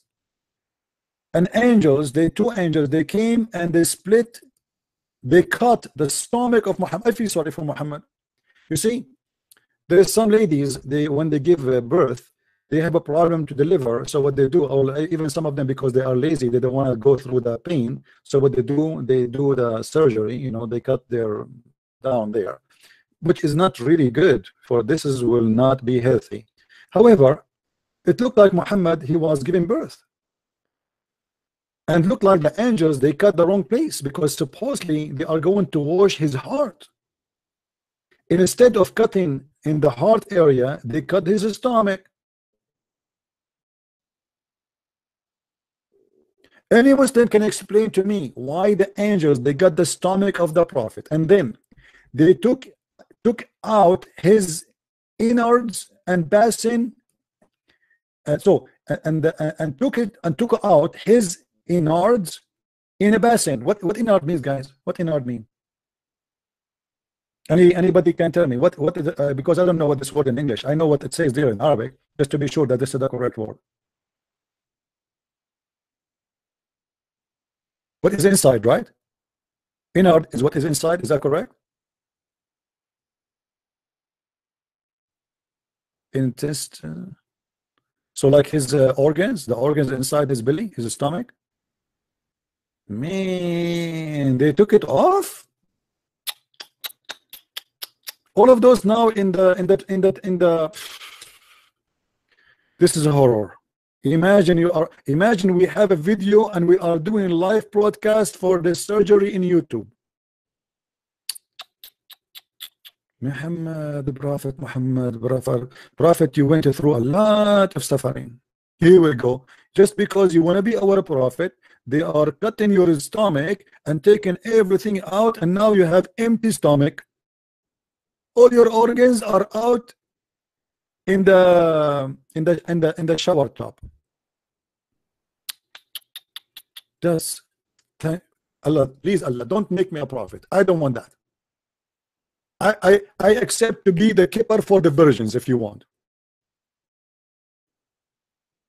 Okay, I don't want to be a prophet. You can give me a different job. Abd Sulaiman, you just search for Debate TV, my friend. Debate TV. Somebody post for him, please. The account name. Debate TV, Abu Sulaiman. You are a Muslim, Abu Sulaiman, call me.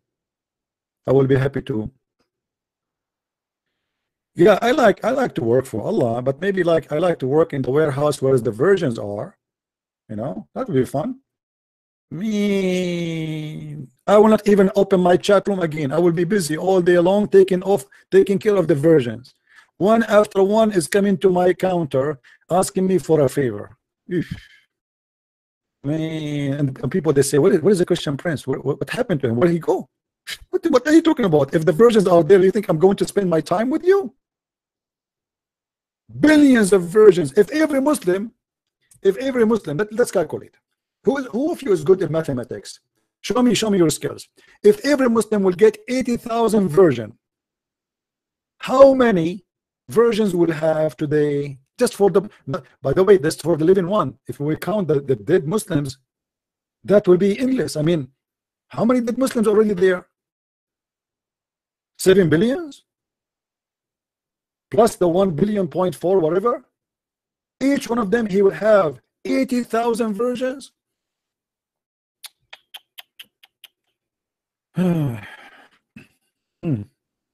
I cannot forget the for a refurbished version. Absolutely, the one who have nice front, nice private part, and nice vagina. Very beautiful. So Muslims, do you really believe in this? That Allah, He filled, and but you know, there's something here. Sorry, I cannot take it. It states that they filled His heart with wisdom, but yet they cut off His stomach. I will tell you a secret, but please don't tell anyone.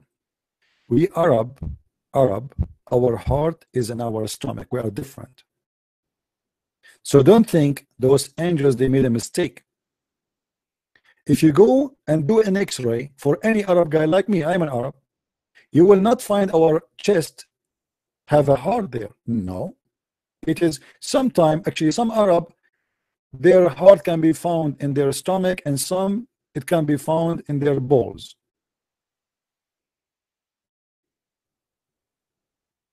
What is that, Muslims? The angels, they found the heart of the Prophet in his stomach. He ate it in the stomach. Are you sure? Obviously, this is a very much of science. Actually, I have a friend, he's an Arab like me too. He told me that they cut his stomach. They did not find the heart there. They found a cell phone. I don't know what happened. I think maybe he swallowed it or something.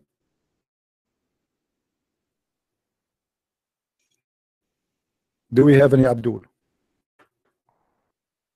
Balls? You don't know what balls? I will tell you what balls. Okay. How I can explain to you? I will explain to you the balls the same as my grandmother. She explained to me how my dad and my mom, they brought me. Should I do that? What do you mean you do not know what balls? Do we have any Abdul?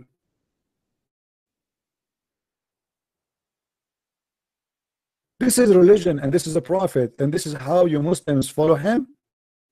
A guy, they filled his heart in his stomach, which is in his stomach, with wisdom. Look, in different hadith, the story changed. Let me go down a little bit.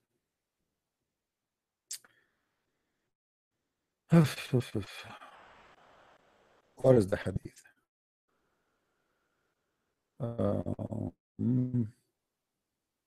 Here we go. Look at this one.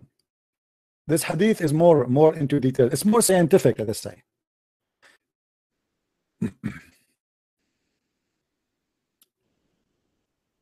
Look. So they took him to Zamzam, and Jibreel cut open a part of his body. From where? Between his throat and the middle of his chest. From here to here. By the way, in different hadith it says, from here to here. They asked the narrator, what do you mean from here to here? He said from here to his testicles, which is a lot. And then he says, and he took all the material, I don't know what material is there, maybe, I don't know, plastic or something, out of his chest, and abandonment, and then wash it with Zamzam water with his own hands till he cleansed the inside of his body. And then they brought a golden tree, and then a golden tree containing a gold ball full of belief and wisdom. Oh man, I want to get such a dish. Have you ever heard of belief and wisdom coming in dishes?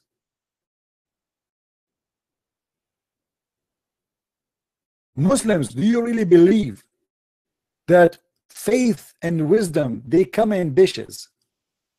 Who is a Muslim here believing that? Who is the Muslim? He really believe, truly believe that wisdom come. Let us call Zakir Naik. I'm calling his cell phone, so they charge him some units. I hope he will answer.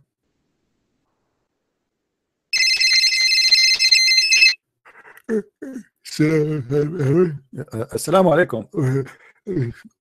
Dr. Zakir Naik, we have a question about that the angels, they brought to the prophet a dish of gold full of faith and wisdom. How this happened?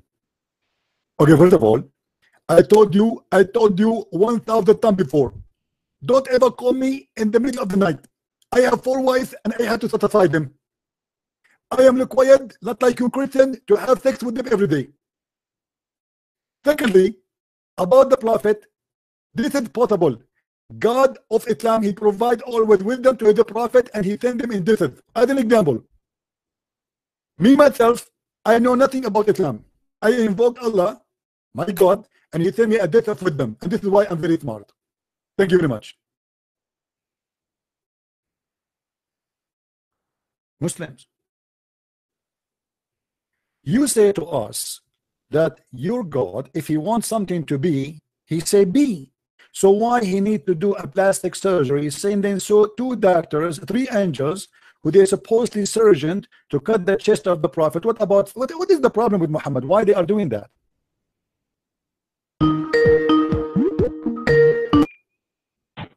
Hello? Hello? Yes. Are you Christian, please? Yes, I am, my friend. You are live in air. Go ahead. What do you want to say, my friend? I have seen you debating on hadith. You saw me what? Debating on hadith. Debating on hadith is useless. Debating and it's just a waste of time. Debating who is useless? I'm not sure. Debating on hadith is just a waste of time. Why it's a waste of time? Why? Debating on hadith. My friend, so what hadith? Hadith is what Muhammad said. So are you saying that your prophet is a funny guy? Are you saying debate this scripture? Okay, here we go. We can debate you about the scripture. What scripture you want to debate about? Choose for me a topic from the Quran so we can debate about it. Go ahead. What do you want to tell me? Debate from the Quran. Pick a verse from the Quran. Okay, tell me. You give me a verse. Which verse you like to talk about in the Quran? It's up to you because it's you who have a problem with. My friend, I don't have a problem with the Quran. It is you who have a problem because I don't follow the Quran. Why I want to have a problem with that? I have, I'm having fun. You are the one who have a problem. The Quran causing you a problem. But anyway, as long as you are saying to me, pick up whatever you want. I'm trying just to be, just to show you, just to show you, my friend, just to show you that I'm very sure that whatever you pick up for me, any chapter in the Quran, I will find you errors and funny, stupid stuff there. So why you don't choose for me the best chapter you think is good for you? And let us see if it's stupid or smart. What chapter you like? Yeah, it's up to you. Okay, it's up to me. See, guys, I ask him many times, and he, he is, he don't wanna choose one. So what I can do? Okay, let me ask you then. There is a in the Quran, there is a story about Shaitan. He is building statues for a prophet in the Quran. Do you know who is that prophet?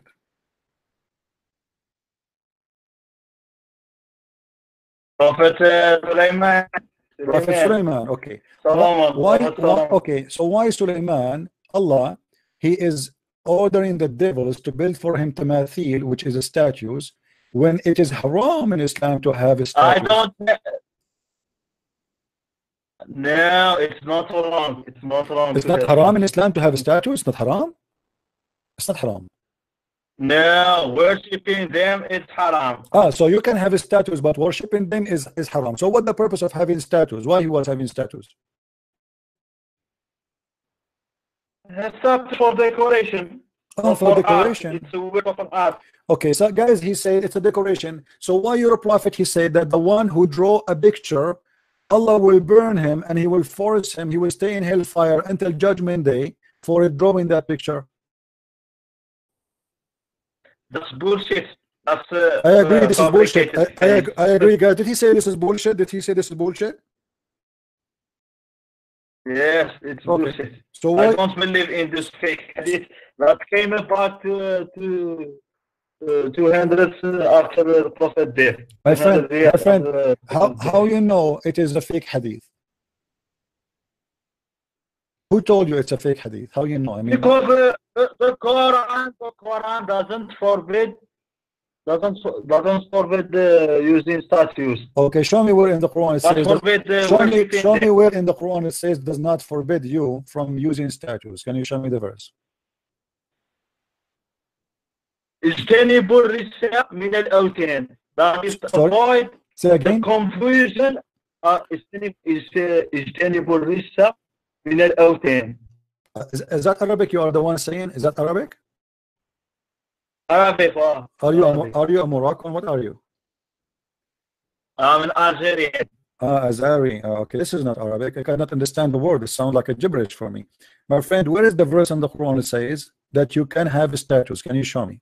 اجتنبوا الرجس من الأوثان. Okay, اجتنبوا الرجس من الأوثان. Okay, so what is a rijs? What is a rijs? It's the confusion of worshiping. No, my friend. No, this is not true. That word means the statues. That word means the statues. Do you want to? Do you want to challenge me? Do you want to challenge me? Yeah, I want to challenge you. You still believe in that? You still believe that Feta is a little boy? Abdul. Okay, and Abdul. is prostitution. All these are fake interpretation. All these are Mr. So you run to say that this is a false interpretation. So why? Okay, hold on. Why you are saying the interpretation is false for the verse you choose for me? So you are saying that the interpretation agree with me, it's against you. No, it's not against. This is the confusion of belief. Are you sure? Confusion in one's belief. Okay, the verse you quote for me is a chapter 74, verse number 5. وَالرِّجْزَ فَهْجُرْ, correct? What is the translation for it? Do you want to read the translation? Yeah, Rijz avec sin, not avec z. Huh? What? Rijz avec sin, not Rijz. Rijz. Avec sin, avec S sound, not the Z. Rijz.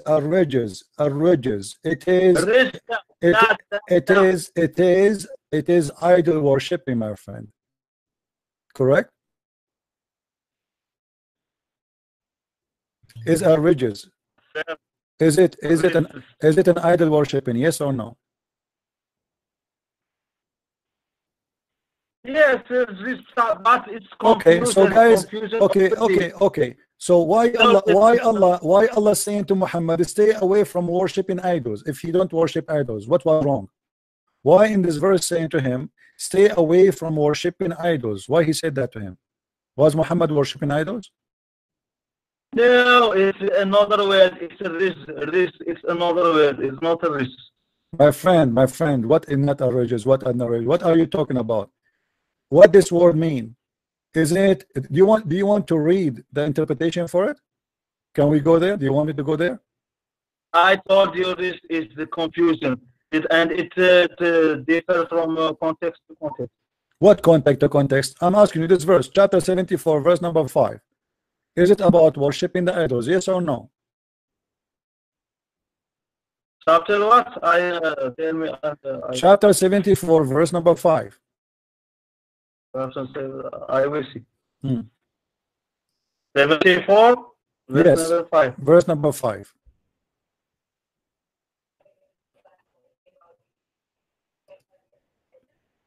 I told you. It's not this this word that I'm talking about.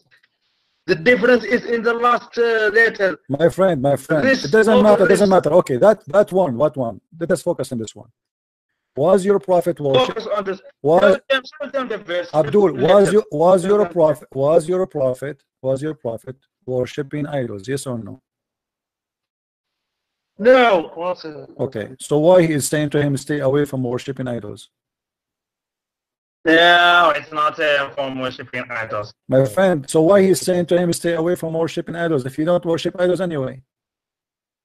The difference lies in the last letter. It's not my friend,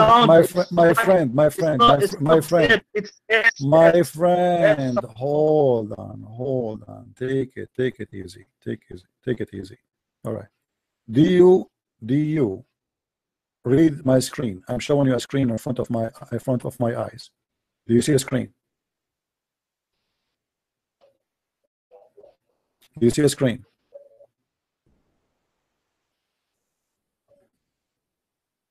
Are you there? My internet is very slow. Okay, read with me. It says a Rogers. Here we go. Even he wrote it for you in English.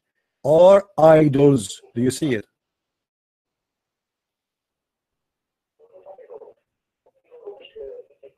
So I was right, and you are wrong. No, it's the misinterpretation. What?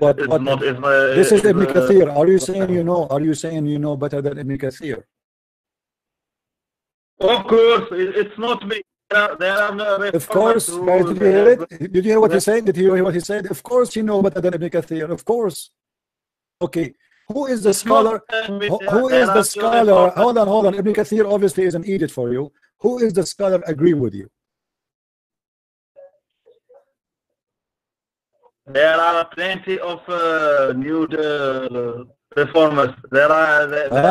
So you want to go by the reformers because now the old scholars they got your prophet busted. So what we do, we try to fabricate a new interpretation for the Quran. That's why you are saying we go with the new reformer.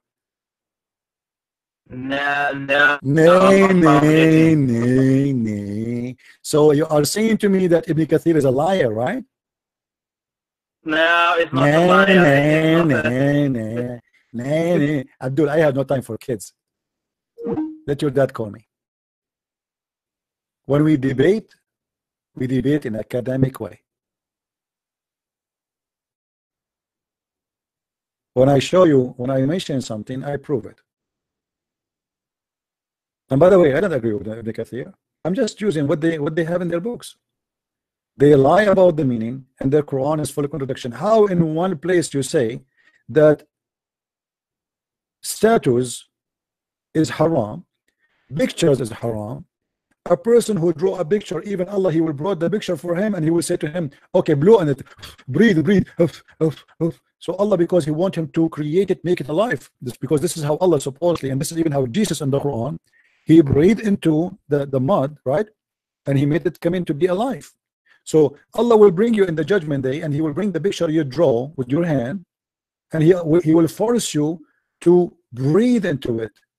And if you could not make it come to life, Allah will punish you, and he will force you to breathe into it, enter and for eternity in fire.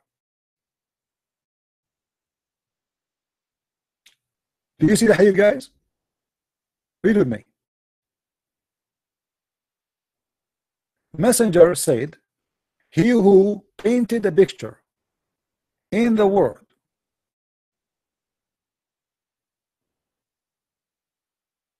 be compelled to breathe soul in them in the day of resurrection.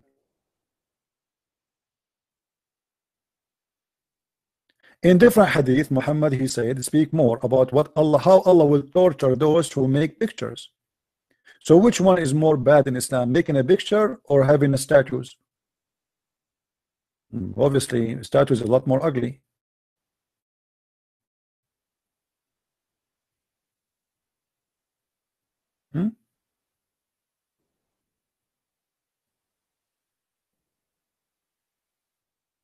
Who is a Muslim would like to call me?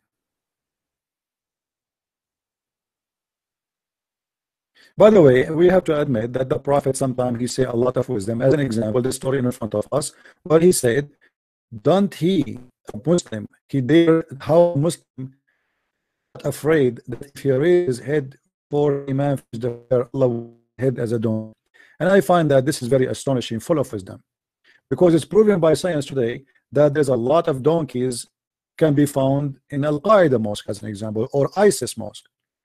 Obviously, because they are raising their head before the Imam. And look what happened to them. Allah, he made their heads like donkeys.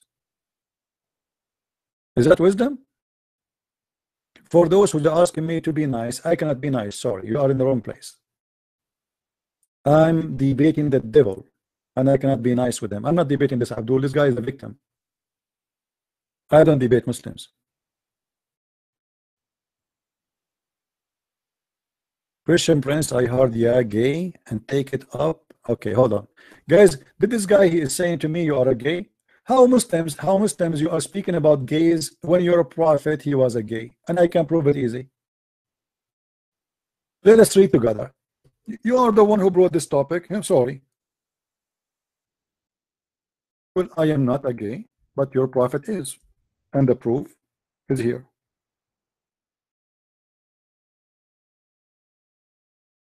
Read with me. Abu Abdul Rahman ibn blah blah blah, quoting a blah blah blah, giving blah blah blah blah, saying blah blah blah blah blah blah blah blah blah blah, said, and this is Sahih Hadith. You're a prophet. He came to a man, and he poked up under his ribs with a stick. He said, "Let me take retaliation." What? He said, "Take retaliation, please." Okay. Then he said, "You are wearing a shirt, but I am not." Uh-oh, things are getting hot. The prophet said, then raised his shirt, and then the man embraced him and began to kiss his side. What? What? Hello? Hello? And by the way, it doesn't say that the man is kissing the side. It says that the prophet is kissing the side. It doesn't matter anyway who is kissing who. What kind of a prophet he is doing that with the man? And then the guy, Muhammad, he said, and the proof that Muhammad is the one who was kissing him, the proof of that, this is false translation. You will see the man, he said, then he said, this is what I wanted, messenger of Allah, don't stop. Don't stop, please. Yes, this is what I want. Don't, please, don't stop. This is the proof that the one was kissing, it was Muhammad kissing the man. If the man is the one is kissing, Muhammad should say that. Correct, guys? Is that correct? You see how they fabricated translation? They make it as it is the man kissing Muhammad, but the fact it is Muhammad kissing the man. How he is kissing, but he can talk yet. Muhammad is kissing the man in his body, naked body, and the man, he says, this is what I want, Prophet. Yes, please, don't stop. Please, Prophet.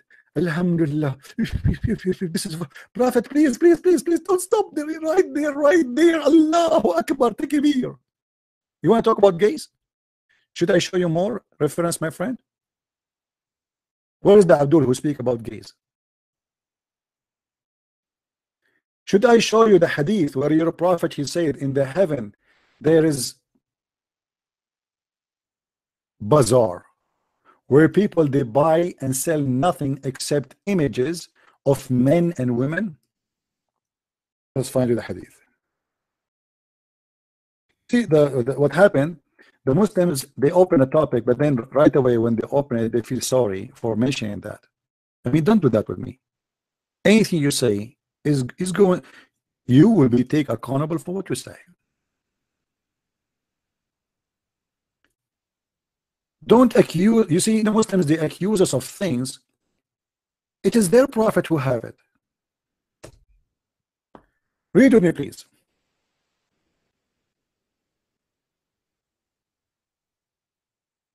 And I like it when the prophet, he say, indeed.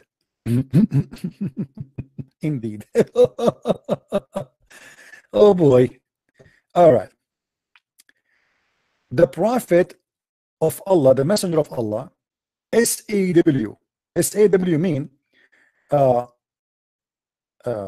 supplier of aftermarket weird stories. Indeed, in paradise there is a market which there is no buying nor selling except, which means yes, there is buying and selling, but the product there is one, for images of men and women. So what we have in the heaven of Allah, we have a mall. Let us go to the mall. What they have in the mall? There's no couches, there's no furniture, there's no clothing, there's no jewelries, there's no shoes, nothing. There's only images in the mall. Images of what? Men and women. And Muhammad continues saying, so whenever a man desire, who is the customer, guys? Who is the customer? Is it a man and a woman? No. The customers is a man. You see it? A man. Desire what? An image. He enter it, which means you have sex with it. But the picture are picture of what? Pictures of men and women. So a Muslim man in the heaven, he will have sex with men and women.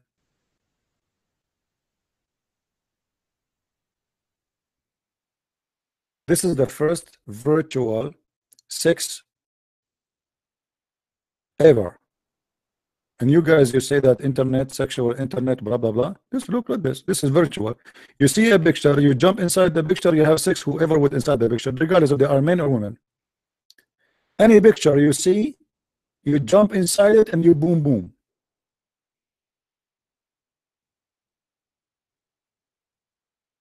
Once I was in Asia, a woman, she came to me and she said to me, boom boom.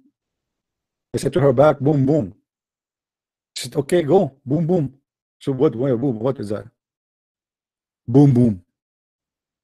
But then I learned what boom boom mean. You know, you have to be careful with boom boom. A lot of boom boom. So you Muslims, you will go in the heaven. You are going all the way to heaven, and then you take the bus. You go to the mall. In the mall, there's a mall which have nothing except a Playboy magazine, naked men and women. And then the picture you like, you jump inside it, have sex with it. Alhamdulillah. Boom boom. And you are talking about gays? You will do boom boom with men? Who is the Muslim? What is the guy who speak about my friend المسيح هو الرب اشتراني يعني شعبي خرطي any Abdul? Who is a smart Muslim would like to call us? By the way, Muslims, if you call me, Allah will give you a full magazine of boom boom for men and women, full of pictures.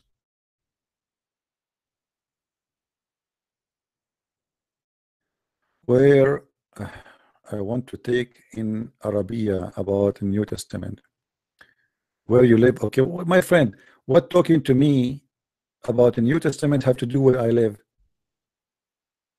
Yeah, I'm a black, blonde, African American. I don't know where I live. I'm confused like the prophet. Sometimes Jibril come to me and he have a donkey with him. Sometimes he come without donkey. I don't know what to do. By the way, sometimes I feel like I'm a Muslim prophet too. You know, I get a lot of inspiration. Like as an example, can we marry from watermelon? Interesting. Have you ever heard of religion speaking about having sex in watermelon except Muslims and Islam? I mean, how far the imagination of those people when it comes to sex can go? Sex with images, sex with picture of men and women, even watermelon? Hello? Who's Abdul wanna call me? Guys, did you notice that Muslims first time they call me, let us say they get so excited, like this guy with his name, Muslima, he was so excited. And then he noticed that that was a big mistake. We lose them.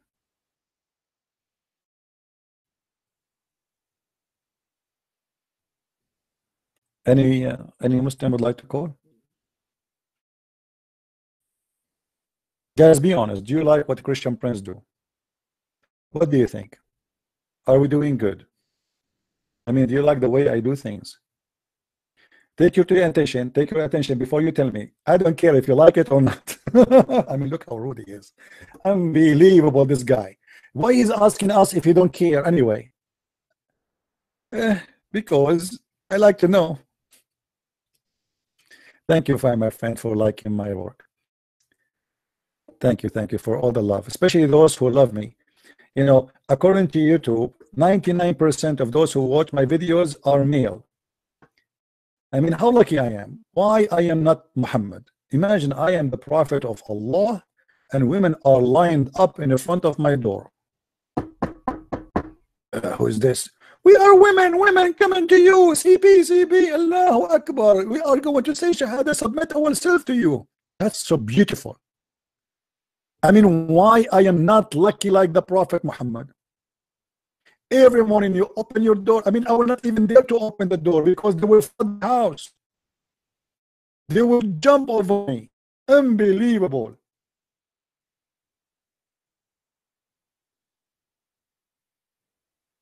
This is not even fair. Muhammad, he got all the women, I got nothing.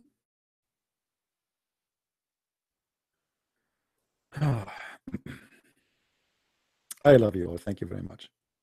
You know, my problem with the Christians, they, you know, because we as the Christians, we've been taught always to be very polite, and they think that Muslims, if we speak to them in a normal way, we can do better. Trust me, it doesn't work.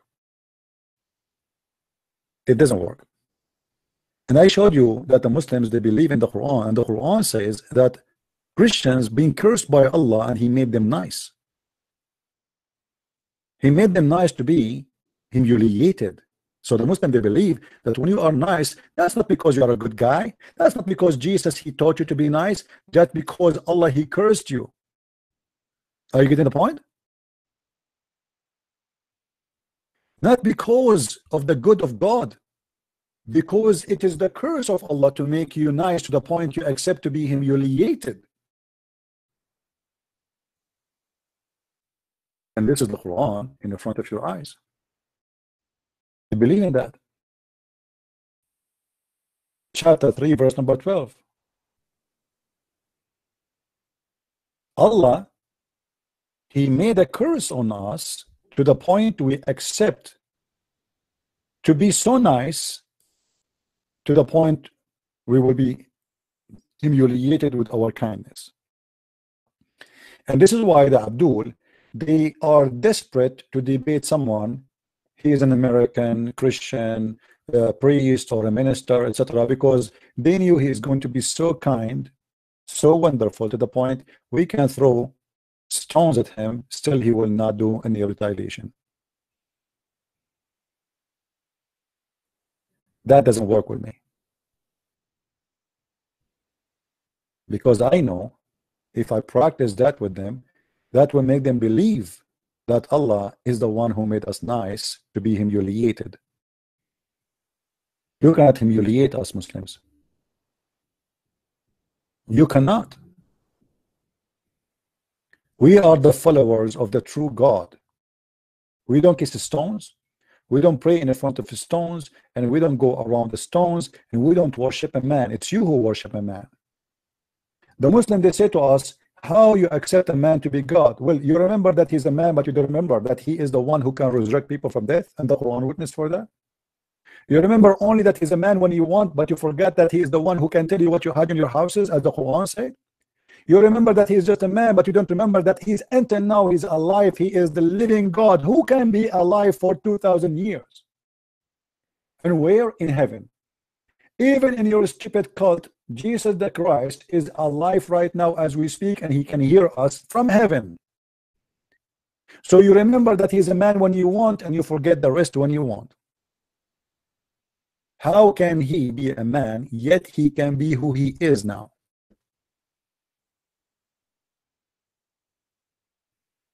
You know what I mean? The man, he cannot do that.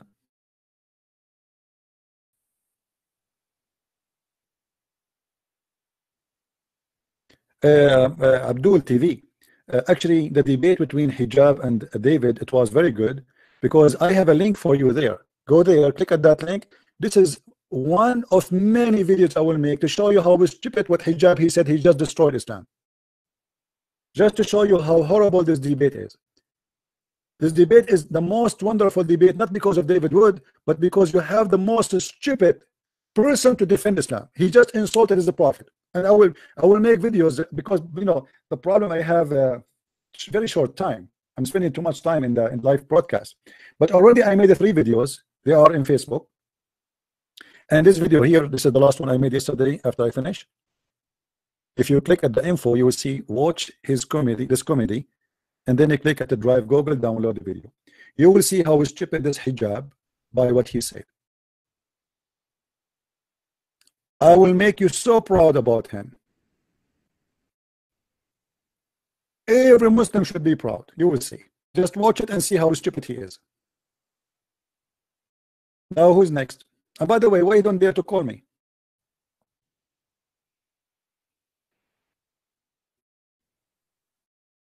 Actually, Hijab, he said something. And by the way, I downloaded the video because I'm expecting him to take it down soon. For now, they are proud because those Abdul, they are stupid. They do not know what happened. This is why I download the whole video before they take it down. This guy, he said to David Wood that the Quran would be destroyed. Is that correct, guys? Did he say that? He said the Quran will be destroyed. That is alone to prove that his guy is out of Islam. And the Muslims will torture him for that.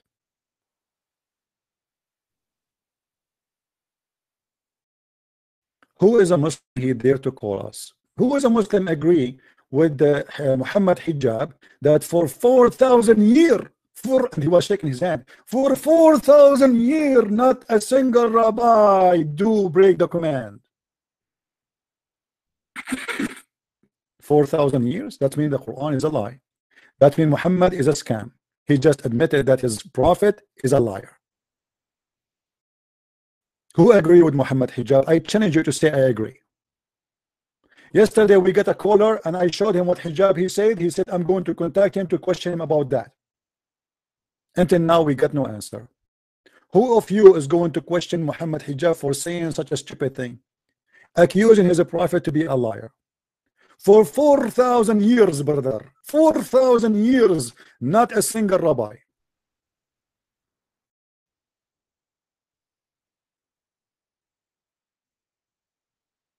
David would agree. I don't know if he agree.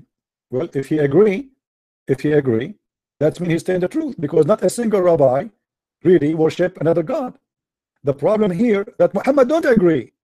Do you see what you stupid you are? Guys, hold on. This guy, he's trying to be a smart ass Muslim. Let me show you his text, just to show you how stupid when they try to defend. This guy here, he said David would agree with hijab about for 4,000 years not a single rabbi took as a God beside God. He never broke the command. Well, this is what Christianity teach. Hello? But your prophet don't agree. Your prophet in the Quran, he have verses saying that the Jews worship a guy, his name is Uzair. So if David would agree, that would be a problem for you Muslims. He agree with the stupid fool Muhammad hijab. So we can get him busted. How you allow hijab to say that for 4,000 years not a single person, not a single rabbi, not a single Jew worship a God beside God, when the Quran says clearly that they did take many as gods, including a guy, his name is Uzair, and they claim that he is the son of Allah. You see how stupid this is? I agree too. I agree. What a stupid idiot. How you say that, Abdul? How you insult your prophet in your Quran and you claim that your prophet was fabricating a lie about the Jews. The Jews never worship anyone beside God. When your Quran says وقالت اليهود عزير ابن الله وقالت النصارى المسيح ابن الله قولهم بأفواههم يضاهئون قول الذين كفروا من قبل قاتلهم الله أنى يؤفكون. Like a horror movie. So why your stupid hijab saying for 4,000 years none of the Jews broke the command of God and worship someone beside God? He is accusing your prophet to be a scam. Where's the guy he said we agree? Do you agree with him too? Do you agree with Muhammad hijab? The guy who like Muhammad hijab, do you agree with? I challenge you to call me and to say I agree with Muhammad hijab. Yeah, and he said supposedly he is schooling David Wood about Hebrew. He said, as an example, teach you Arabic and teach you Hebrew. I mean, teach you Arabic and Hebrew. And then he said, Elijah mean God is with us. Guys, download the video. The video is there in the info. Please click. It says there down in the info. Watch this comedy. Please download that video. Post it all over the internet. Let everybody die laughing at Muhammad hijab. Do we have an Abdul? This debate is going to be a tattoo of shame on the face of every Muslim because they were clapping. It's a tattoo. You're gonna take it off. Is my voice bad, guys? Is my voice bad? No. Why you cannot download my in Google, when you click at the link, there is a okay, good. When you click at the link, maybe in your phone, I don't know, but in the computer, if you click in the top, there is a sign where you can click at download. Correct, guys? If you click at the link right away in the top right of the browser, you will see it says download. There's an arrow down. Click on it and you can download the video. All right, it's very easy.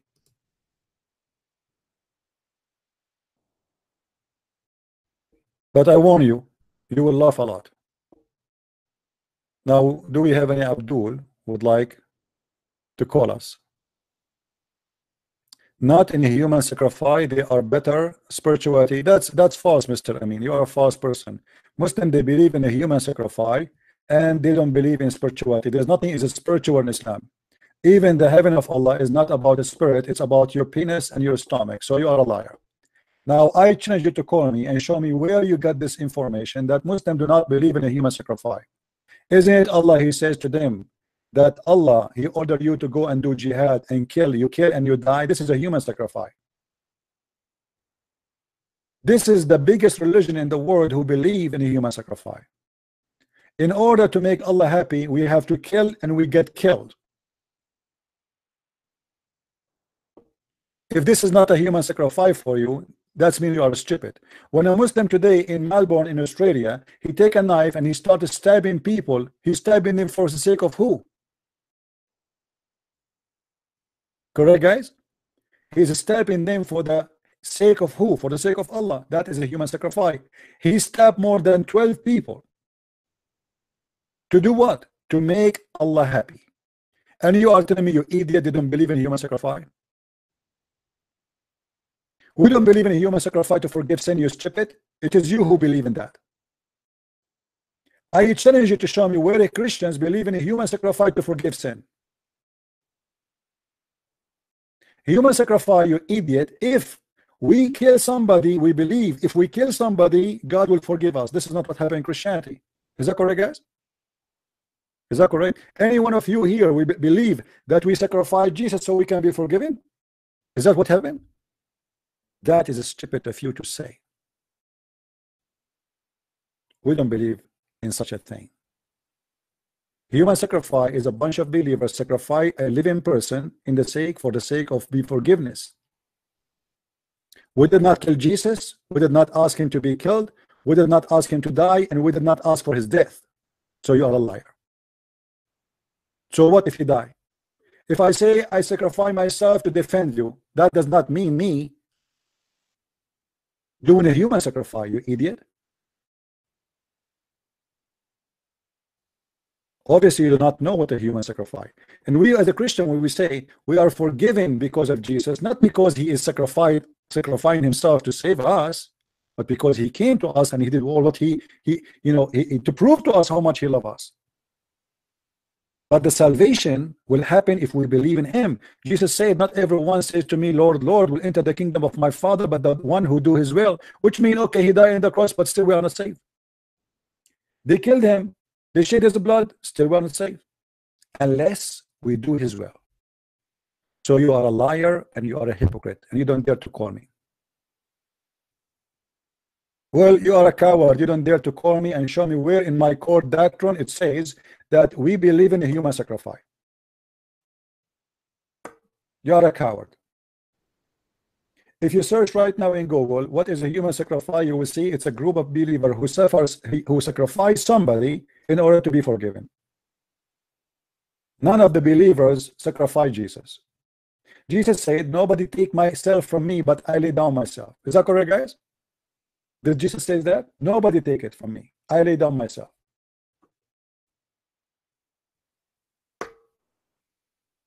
Who is a brave Abdul? He have the courage to call. Well, you know, we explain to you, but look like you are a kid and you are here just to disturb.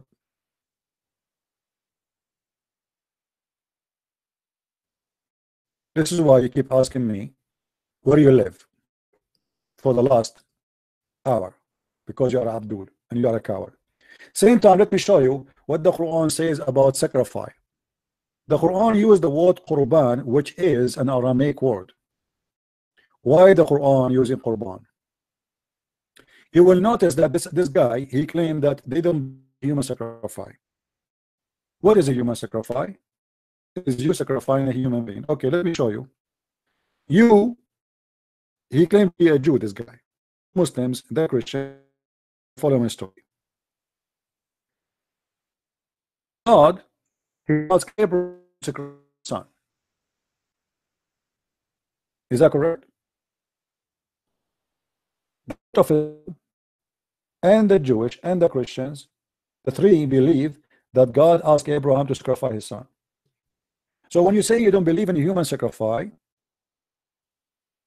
and you are making fun of it, you are making fun of your religion first, because it is your God who's asking for a human sacrifice. That's number one. But the story here have a different meaning. In Christianity, God is not asking Abraham to do so because he wants him to kill his son, and the proof, he did not let him do it. It was a test for obedience for Abraham and his son. They are willing to die to obey God. But according to Muslims, the story is different. You will notice that in the Quran, there's many places the verse Qurban or the word Qurban appearing there. And the Qurban is always about a bloodshed, not necessarily about a human sacrifice. As an example, in chapter 5, verse number 27, where the children of Adam, they want to have sex with their sister. One of them, she have a cross eyes. I don't know what's wrong, guys, with my audio. Not sure why. Let me turn off my Skype. Hold on. Maybe that will help. Okay. The chapter 5, verse number 27, it's about the children of Adam. According to Muslims, the wife of Adam, Eve, she used to give birth every time she gave birth to a boy and a girl in the same time. All right. And what Adam, he used to do, he marry, or let us say, he gave the sister of the twin to the other twin, which is a very funny, stupid story. But then Cain and Abel, they have a fight over one sister. Both of them, they want to have sex with her. Why? Because one of the sisters, she have a cross eyes. How stupid this story is.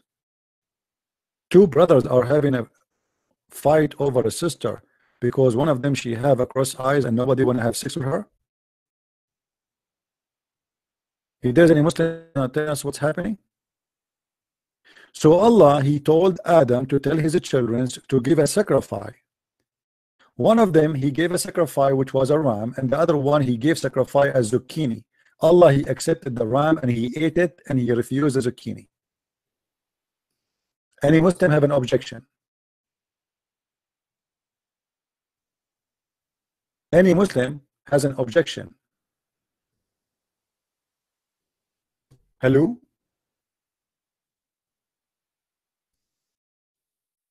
Are we telling the truth, Muslims, or we are lying? Hello?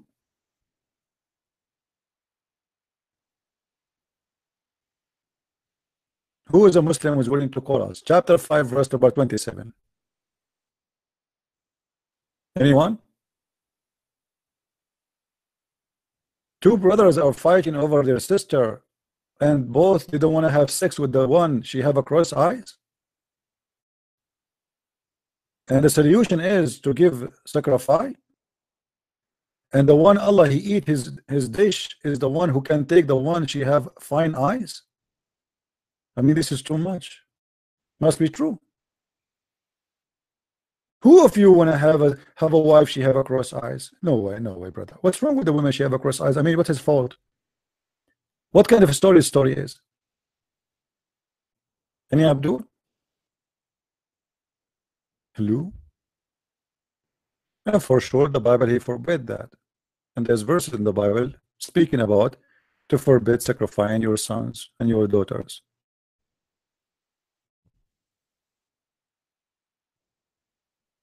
Who is the Muslim want to call us? Mayday, Mayday. A Muslim is needed. Mayday, mayday. Who is next? Yeah, and you know the Muslims, all of them, they want to debate about the Trinity because it's an empty religion. They think if they say to us we believe in one God, that will make them reliable for us. But it's very funny. I mean, who cares if you have one God or 10 or 20 gods? You see, the issue is not about how many gods there is. Let us say there is a million God. So there is somebody he believes there's million gods, and we found later that he's right. That will not change anything. A million God or one God will not change anything. The question is this God who you claim to worship, is it exist or not? You know what I mean? Is that logical, guys? The question is not about how many. The question if they are exist or not. They worship 1 or 10 or 50. They are all false. It is 1 false. It is 2 false. It's 3 false. It's 5 false. It's 20 false. Who care? The question is the God of Muhammad, is it true or false? All the proof in front of us saying he's false. Have you ever heard of a God he don't remember even what he created first, trees or stars? Right? Any Abdul? How we can believe in Muhammad? Show me.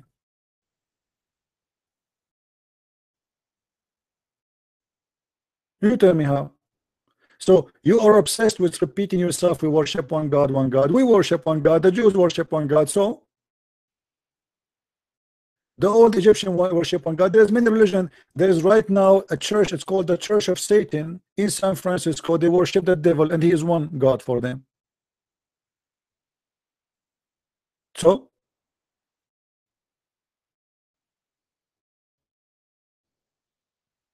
no, I will not show you the reference unless you get me Abdul. Get me Abdul. Make me excited. Guys, do you want to push me to the limit to show you things? You have to bring me Abdul. Who want to bring me Abdul? Abdul, yeah, Abdul. Let us eat food. Oh, Abdul. Abdul, yeah, Abdul. I love you, Abdul. Come to daddy. You don't believe in Christianity, you loser. Just try and dupe this other loser. Who is this one who's talking? Lone wolf? Why you don't believe in Christianity, my friend? How you say that? I believe that Jesus is my God, my Savior. What's your problem? Do you believe in Christianity yourself? How many Abdul? As many as possible, please. You know, because always we are looking for Abdul. Once the Muslim recorded my voice saying, give me one Abdul, I give you 5 hamburgers.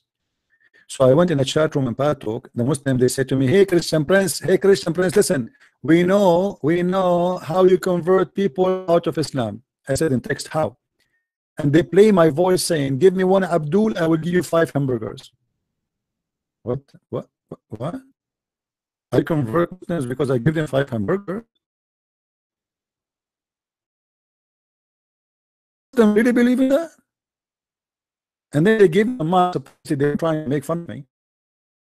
To them, well, you know what? Look, Muslims, you are telling that you Muslims are willing to exchange your God for 5 hamburgers, and then you're so upset with me. One who said that to me a second ago, you made Muslims leave Islam. Play my voice saying 5 hamburger. Okay, I was saying, as long Muhammad he received inspiration as a sound of a bell, as you see here. I received this inspiration from Allah.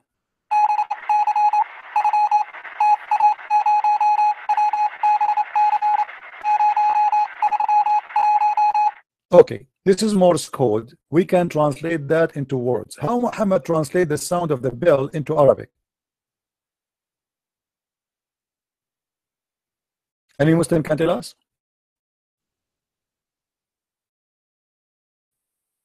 How Muhammad can translate what he received as a sound of a bell? How that became Arabic language? Hello? Hello? Muhammad, you receive Muslim Abdul. Think with me, please. Use your brain once in your lifetime. Muhammad, he just said that he received Quran in a sound of a ringing bell. How that became Arabic?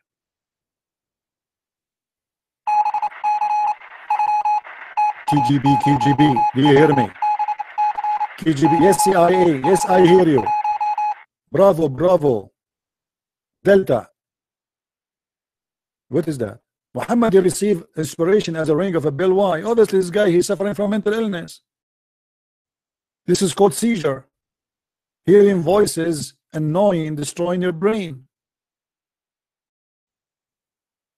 It's very clear that this man, either he's possessed with the devil or he have a mental issue of a chemical balance in his brain. Any Abdul?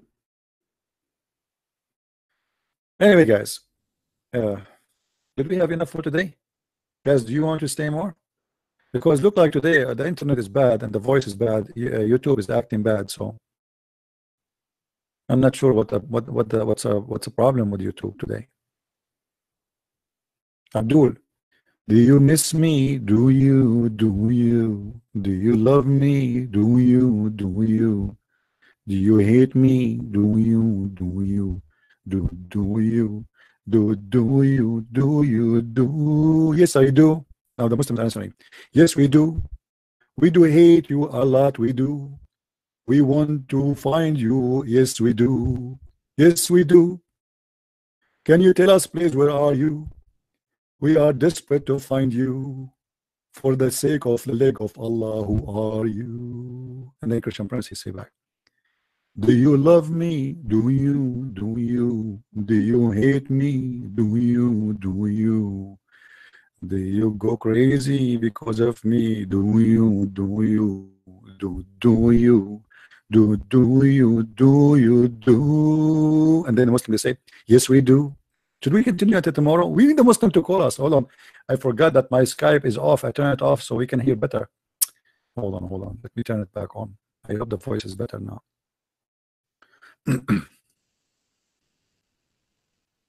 Who is the second Abdul? We have 3 Abdul today called us. We are lucky. Any Abdul would like to call?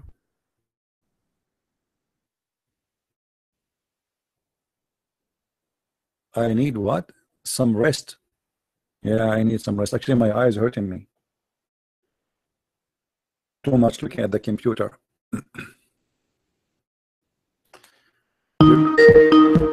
All right. Hello. Hey, CP. Hey, my friend. How are you? Yeah, I'm very well. Yeah, I just want to thank you for your show. It's a really good show. See a lot of Abduls there, but none of them are calling apparently. Yeah, I thought I'd... Well, we have some Abdul in the beginning, so it was okay. I mean, like we have some. No, I didn't see that. I've been watching for about 3 hours now. Yeah. And yeah, the first time I called in, I thought I'd give you a quick bell. Yeah, I'm actually a former Sikh myself. Okay. So I'm not an Abdul, but yeah, I used to listen to your 2 shows when I was searching my faith, kind of thing. Yeah, so did you choose any belief now? Are you like believing in something? No, we're Christians now. Oh, wonderful. That's wonderful. Good for my boys, they were 10 and 14 when they found the Lord. They were the first ones to Christ in our family. And yeah, they have an amazing testimony. You know, my friend, maybe sometime we can have you as a guest so you can explain to us what the Sikh they believe in, because you used to be a Sikh, right? Yes, Sikhs, they believe in the concept of one God. But to get to heaven, you have to find yourself a guru. And yeah, well, there are no gurus around, so there is no real path to heaven as such in Sikhism. Not that I was ever very devoted Sikh anyway, but when my boys became Christians, my son was 14 when he found the Lord. He used to watch videos, and he saw a Christian link where told you how Satan controls you through music and so on. And he got really scared. He thought he was going to go to hell.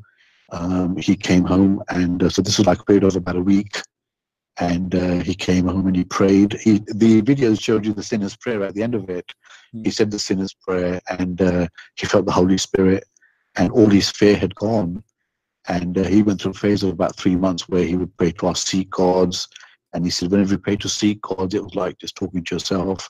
But whenever you pray to the Father and in the name of Jesus, he physically felt the Holy Spirit.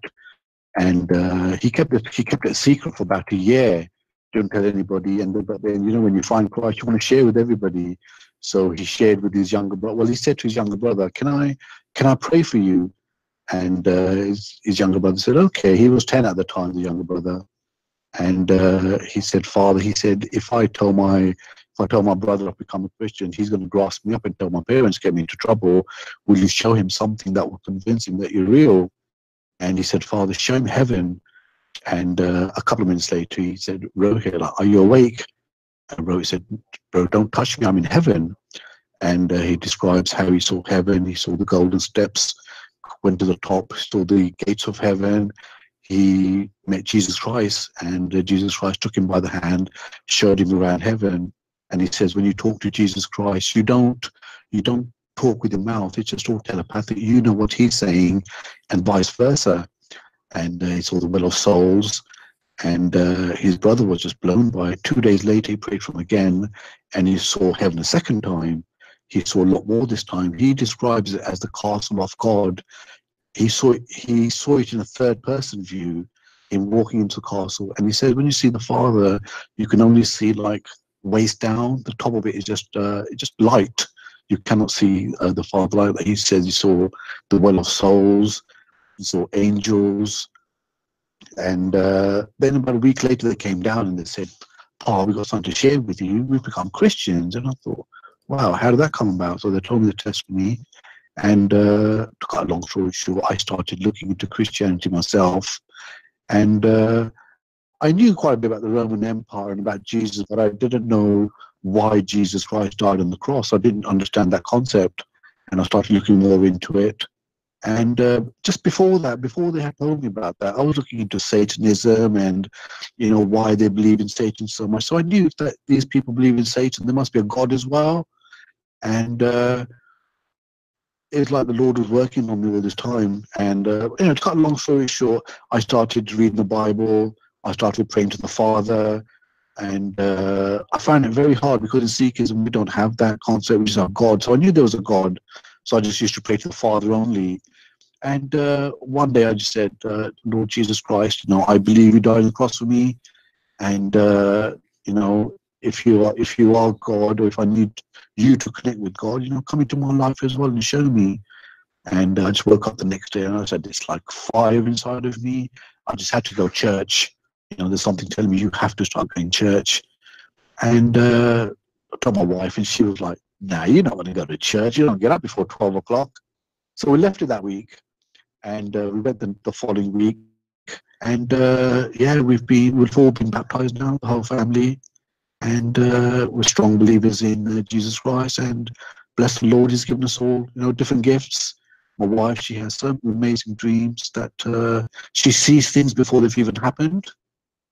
And my elder son, who's now 20 now, he's the one that brought us forward into Christ. He's probably the most devoted. He's felt like the anointing of the holy oil. When he first started, after he told his brother, he went through a lot of spiritual attacks because when you try to get closer to God, the living God, Satan does try to pull you back, kind of thing. And yeah, like I said, now we're all believers, we're all devout believers. You know, we praise him, we worship him every day. And yeah, it's just been one fantastic journey, and the life has just changed around so much. You know, you can see the living God at work in our lives, you know.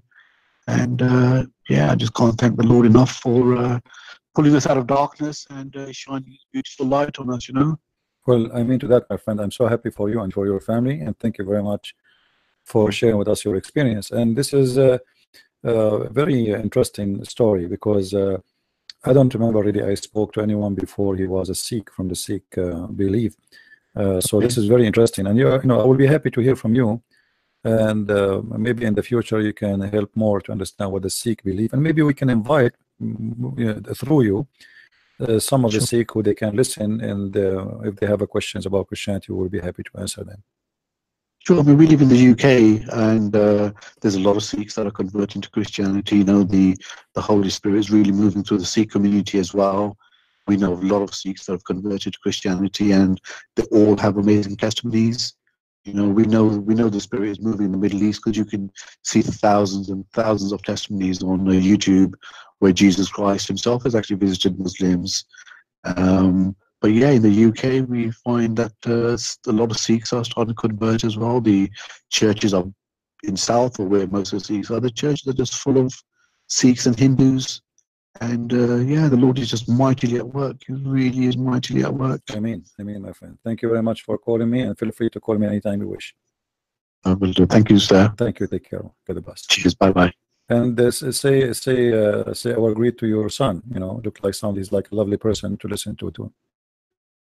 Take care.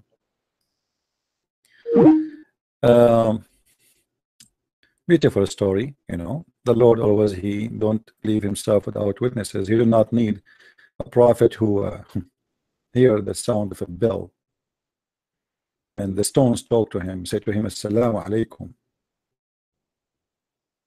And he imagined himself having sex, but in fact he never did. I mean, how in the world those people, they can believe in Muhammad? How you can listen to him? How you can accept him for a second to be a prophet? Human being sometime proved to himself, like proved to us every day, that he is silly, stupid. Do you really believe that God is going to give you a lot of naked women in heaven? For what? For believing in him? That's stupid. That's pure stupidity. God is the God of holiness, not the God of sex and porn. And you know what? Let us say God wanna have you, make you happy as a human being the way you are, you know, with the sexual desire. Okay, what about giving me a woman? She loved me and I love her, and that's it. Is it possible that I can be happy with one woman? Yes, it's possible. You know what women cannot do. If a woman cannot make me happy, then all the women in the world, they cannot make me happy, because all of them, they are the same. What is missing is love. Correct, guys? What is missing, if there is something missing, then it is going to be love. Otherwise, if you give me 80,000 women, all of them, they have the same face. What make it even more stupid, all of them, they have the same look, the same eyes, the same name. They sing the same song. It's like a toy, like a toy. So you have 80,000 toys. You squeeze them, they sing for you. We love you. Happy birthday for you. Happy birthday, Abdul. We all love you. He squeezed the second one. Happy birthday for you. Happy birthday, Abdul. Happy birthday, we all love you. He squeezed the third one. 80,000 women, they are the same. What's the point? They sing the same song, they have the same face, they have the same name, they have the same. They have a 22 teeth, by the way, not 20. So what the point? This is lost. This is not about be happy. This is about sex. This is about an obsession, addiction to drugs. This is drugs. This is not love. This is lust of drugs. And it's stupid in the same time. At least make them look different. So I will feel like, okay, I'm sleeping with different women. All of them, they look the same, have the same voice, the same name, and they are exactly copy-paste, like bacteria. So what's the point? Where is the, you know, if God wants me to be happy with a woman, he will bring me a woman, she loves me, and I love her. That's it. Isn't it beautiful to have someone, she loves you, and you are decent to her, and she is decent with you? That's beautiful. What is love? I mean, the promise about sex in heaven, it's not include love, it's include just having sex. The most important thing for a human being should be love. Because if we do have sex without love, that makes us the same as animals. You are in love, not in lust. You are in love with the person, and then you want to have a family with the person. You want to be the Christianity focus in being united, not divided.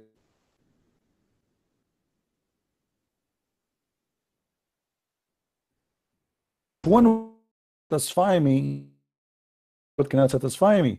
If I'm going to be with a woman because she is pretty, with more a different one, she is more pretty. If my woman, she will, because today I'm she will be in the street, she will go to the grocery store, she will jump and laugh anyone who is more handsome, and there's a lot of them. This is why I'm not. Now I know why I'm not married. Yeah. I feel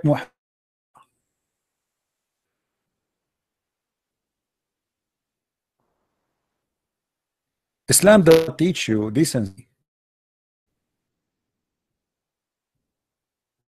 Where is decency here? Where is the decent God? Where is the decent in? Where is the holiness?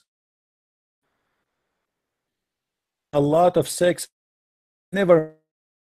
He promised that Allah will take a bunch of from heaven, from hell. He will deliver them to you, because you know why, right? You know why he is going to take women from hell? Who are those women who are taken from hell? Those are the prostitutes who did have a very much skills of sex. Look what Muhammad he said. No, you know, for me, I like to be married, but you know, it's not easy to find a woman she can handle what I do. Imagine, like, I have a married now, and her husband is sitting for hours and hours and hours every day doing what I'm doing, screaming, shouting, fighting. I mean, that's not easy. That's not easy. She will have a headache, even though she is not the one who's talking, you know. Anyway, maybe the Lord one day he will send me someone she can accept that. I'm going to buy the lotto next week.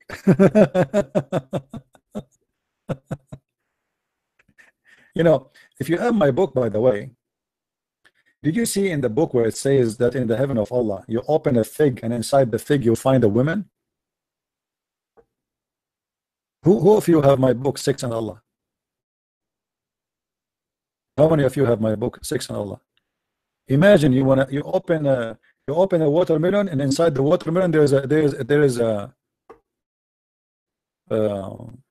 woman inside. And you know the funny, I bought watermelon, I found no women until now. I mean, why I'm not lucky? Why only those things happen in Islam? Don't forget, please, those who read my books in any language, don't forget to make a review, and don't forget to tell your friends about it, and be honest about in the review. If it's good, say it's good. If it's not, say it's not. Thank you, Gio. Thank you. I love you all. Actually, I feel I have a big family, and I have I don't feel really I am alone. Yes, sometimes I feel like I'm fighting alone, but first of all, you know, I choose to do this. Nobody forced me. I love it in the same time, to be honest with you, because I'm a thinker. I have a different idea of joy. The joy of seeing somebody saying to me, thank you, Christian Prince, because that is going to be sent to my Lord. This is not thank you to me. This will be in my reference in the front of the Lord, that one day somebody will witness and will say, the Lord, this guy, he helped me.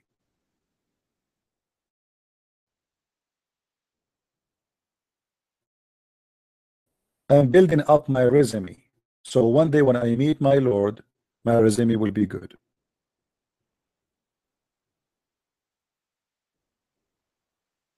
People curse me, people hate me, people want to kill me, people they make a threat for me. It doesn't change anything. That all of this is good for the name of the good God. If I show you my Facebook now, you will not believe it, how many messages I receive every day from people saying from around the world. It's like, you know, international. I mean, it's amazing. From Gambia, from Africa, from Indonesia, from Pakistan, from, I mean, you name it. And sadly, I can't answer everybody, you know.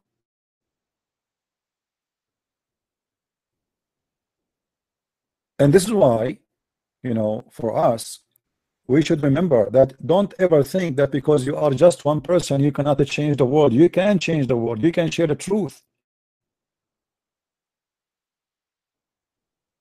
If every one of us says, I am just a person who do not know much, what I can do, then who is going to fix, you know? Imagine we have a street, and in the street there is garbage, and nobody want to clean the garbage. Everybody says, I mean, it's too much garbage. But too much garbage, if you start picking it up, and everybody say, okay, I will pick it up with you, then we will find that street will going to be clean soon.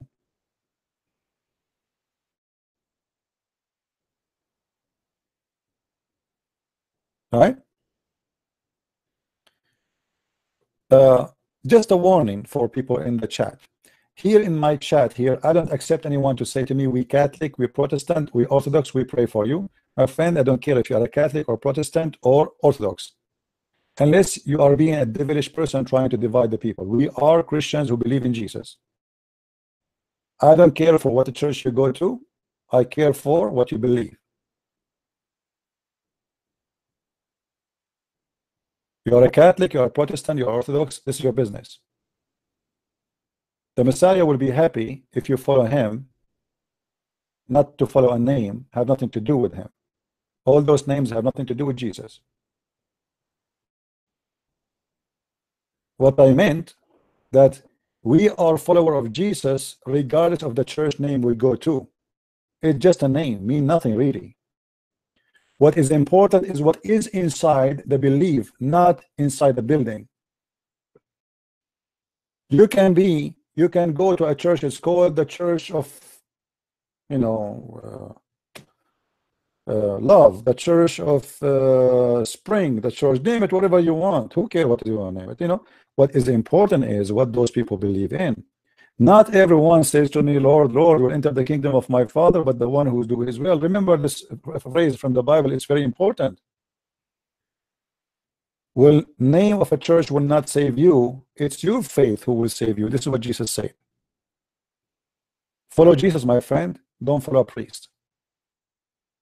Follow the Messiah. Don't follow a bishop. Don't follow a man. Men are corrupt. Me, myself, I'm a sinner. Why you want to follow me?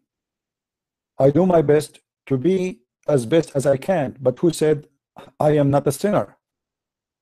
Don't put your trust in a name except his name. Anything else is false. Do we have any Abdul?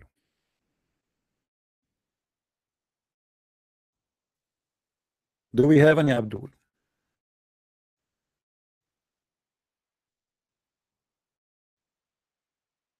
My friend, this is not important revelation. You know, with my respect to you, as I said, it's not important really to go to say I'm Orthodox or not, because who cares? I mean, you believe in Jesus, the Father, the Son, the Holy Spirit. You believe in his crucifixion. You believe in his resurrection. You believe in his coming back. You believe that there's no salvation but by him, and for him, everything was created. He's the Alpha, he's the Omega. He is the truth. He is the light of the world. So, who cares what the church you go to?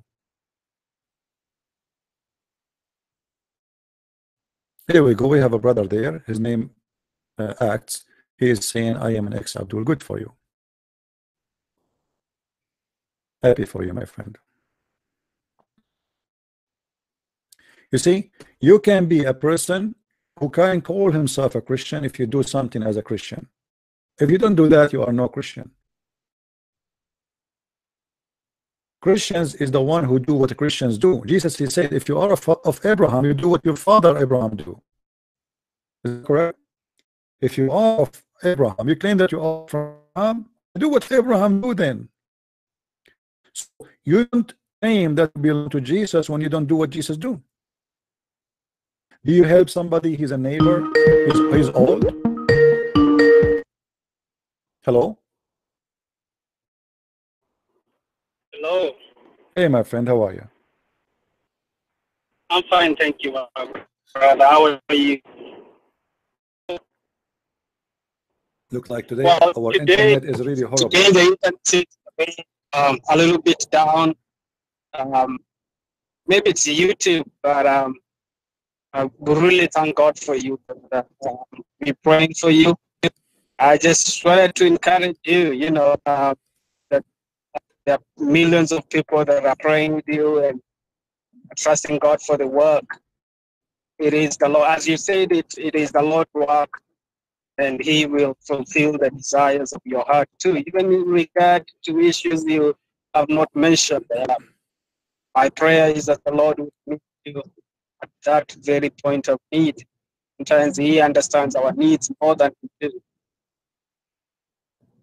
That's my prayer for you. Thank you, my friend. Thank you. Your voice is again is cutting off, so look like today we have a problem. Well, thank you very much, my friend, for the call.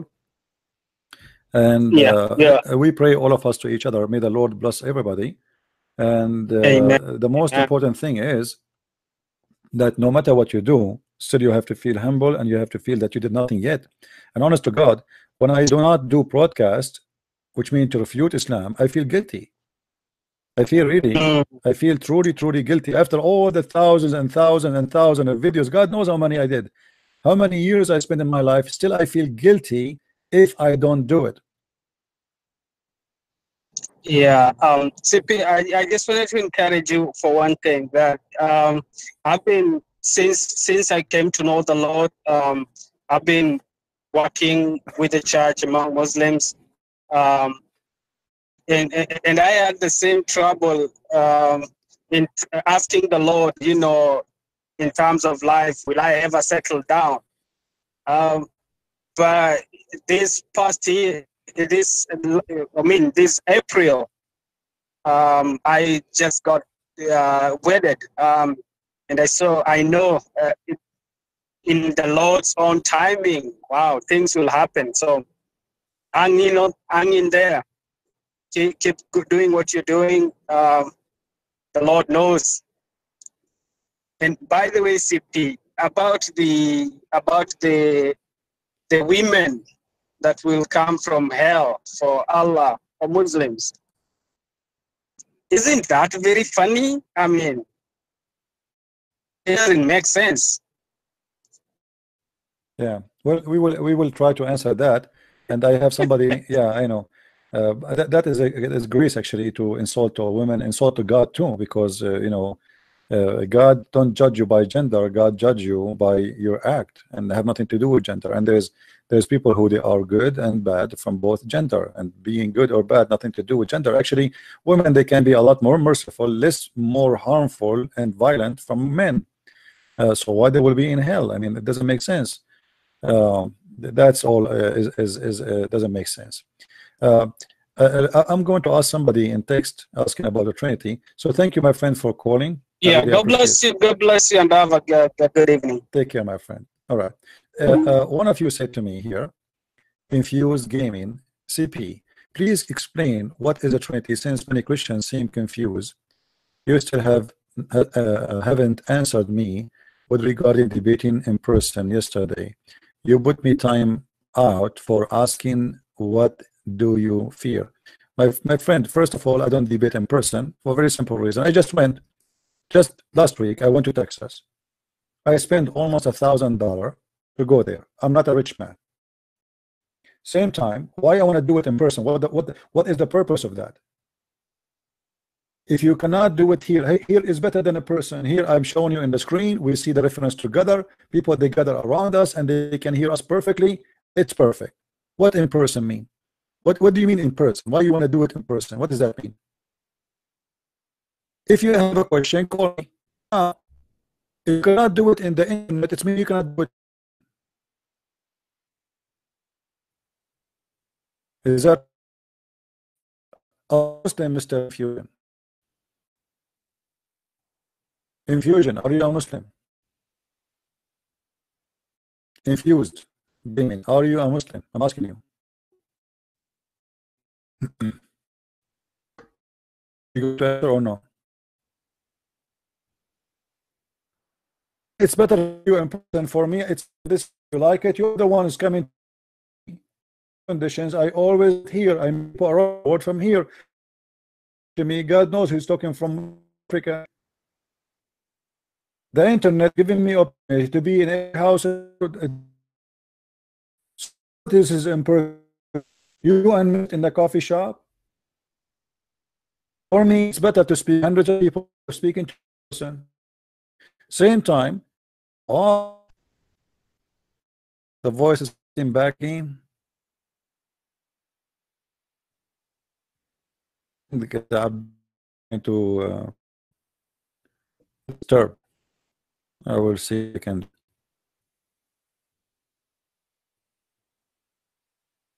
Now, am I heard now? Mayday. Is it better now? All right. So, Mr. Infused Game, are you a Muslim or not? Are you a Muslim or not? You have been refuted many times in Paltalk. Ha ha ha. Oh, you have to refute me. I never saw somebody refute. Guys, anybody saw me being refuted? Show me. Have you ever seen a Muslim refuting me? Prove it. Why you don't call me and do it again? As long you can do it, you can do it. It's mean you can do it, so do it now. Here we go. I'm live. Who is the coward? Obviously, you are a coward. You are scared. You are scared that if you call me, you will be humiliated. Otherwise, if you can do it once, you can do it again. Correct, guys? People here, they are desperately looking for somebody can refute me. Why you don't do it? Okay, I will explain to you the Trinity. Here we go. And I want you to laugh with me at the Trinity in the same time. I challenge you to laugh. Let us explain the Trinity for this Abdul. What do? You always will use the Quran. Allah always, when he talk in the Quran, he say Bismillahir Rahmanir Rahim. Allah Ar-Rahman Ar-Rahim. Allah himself introduced himself as God by 3 names. The multiple names of Allah is 99, which is multiply of the 3 extra 33. So Islam is based on number 3 all over. The Quran ordered the Muslims to pray 3 times. Obviously, you are a kid. Here we go. Told me you're a person no more than me. So what does this have to do with me? He's a great man. I'm happy for him to be no more than me. You are stupid, kid. You are just a stupid donkey like your prophet. You think you're insulting me by saying someone is no more than me? So what? What does this have to do with? Is more known than me.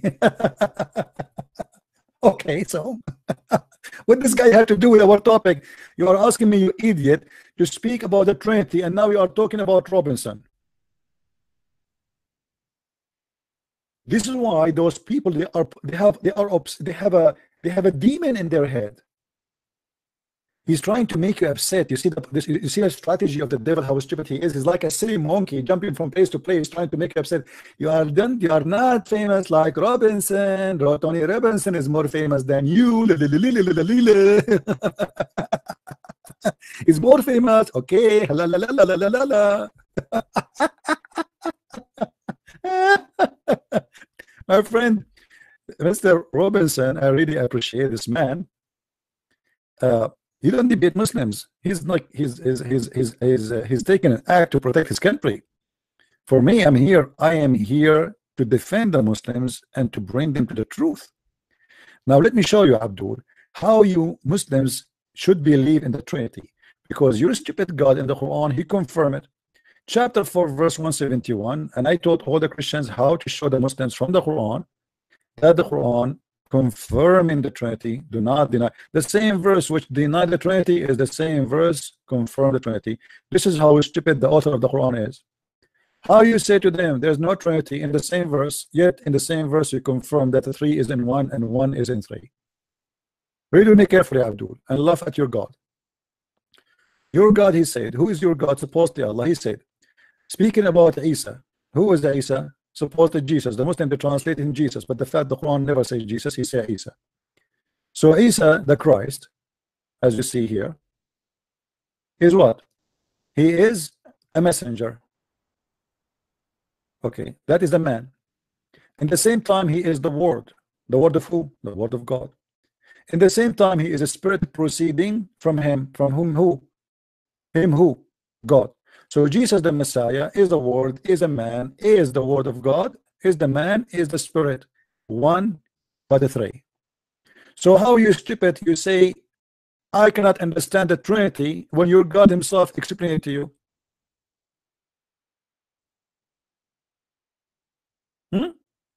Are you going to make fun of your God? Are you going to say, Allah, you are being stupid? What does this have to do with this, with this, with this? How Jesus can be three, but yet he is one? How he is the Word, he is the man, and he is the Spirit. And to make it more funny, your stupid God, he say in the same verse, say no Trinity. Do you see it? Say no Trinity, but you just gave us a Trinity? Isn't this what the Christians believe? That the Word became a man, and the man is at the same time the Spirit of God? Jesus, he said, I will go and I will send you the Comforter. I will be with you. He is going to be the Comforter. He is going to be presented between us, with us, as the Spirit of God. So you say to me, it is confusing. Well, that means the Quran is confusing.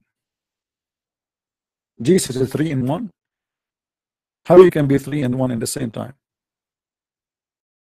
No, I don't read actually. I don't read any. You see, I don't know what you guys read. For me, I focus on things have to do with Islam. Anything else is not really interesting for me. And always I use the Muslim false doctrine to prove to them what they don't believe. Because if I spend now, as many Christians they do, if I start quoting verses from the Bible, he's not listening. He will come tomorrow. He will ask the same questions. Correct?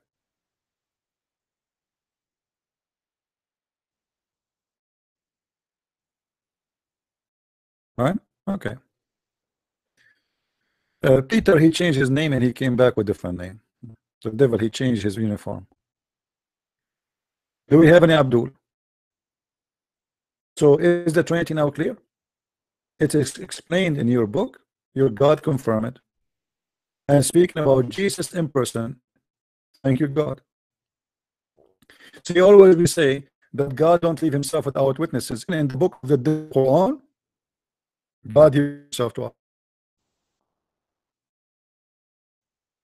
Did you ask how the Quran made such a mistake and confirmed to us that Jesus is God? How Jesus be God? He's a man. He's a word.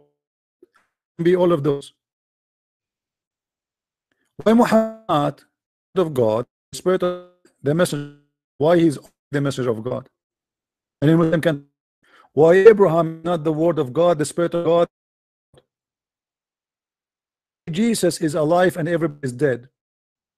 Why only Jesus?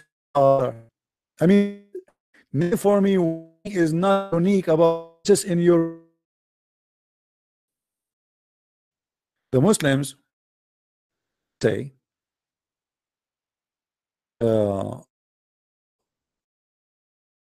that Adam is the same as Jesus. That's stupid to say. Somebody sent me in Facebook, he said the Quran says that the similarity between Adam and Jesus, that Allah, if he want to create them, he say be is going to be, but Allah never created Adam by saying be. That is a contradiction for the Quran, proving that the Quran made by a false man.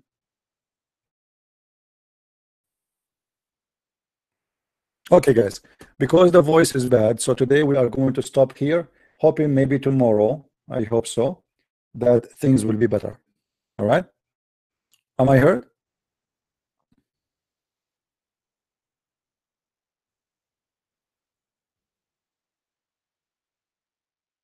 Am I heard, guys? As long we have a problem with the sound today, so I'm going to stop with this for now. And don't forget to please to download the video I posted down in the info. You will see under in the info in the video. Watch this comedy and there's a link for G5. Please download it to your friends everywhere and expose the duel who they are claiming they have knowledge. Are a bunch of potatoes. They have what they are talking about. Lord, you all and may God forgive offending, but we have to offend the devil, offend anyone but the devil. The second you offend, the second you open your mouth and you say something truthful, hurt somebody, my friend, and don't worry about hurting the feeling. Be worried about saving the human being who is lost. People, they do surgery not because they like to be cut, to have a cut in their skin, but like because they like to be saved.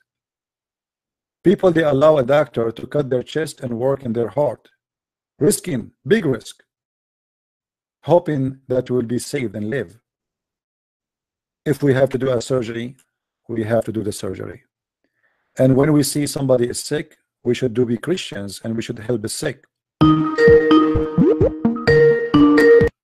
Look like we have a Muslim calling. Yes, my friend. Hello. Yes, Yeah. hello. I just wanted to. I was wondering why, like, you hate Muslims, man. My So friend, much. I love Muslim. Do you love a Christian? And Do you love a Christian? You know, Jesus was a Muslim. My friend, Jesus hold on. himself One was by a one, Muslim. one by one. You know, let us not to fight. I love Muslims. Do you love a Christians? Yes. Okay. Are you sure you love them? Because this is against Islam. How you love Christians? The Quran says, take not Christians and Jews as a friends. So how you can love me, but the Quran forbid you from taking me as a friend?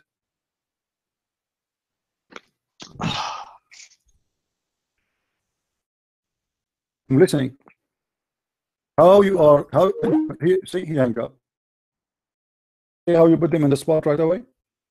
He lied. He said he loved Muslims. He loved the Christians. I can show you where Jesus says, "Love your enemy."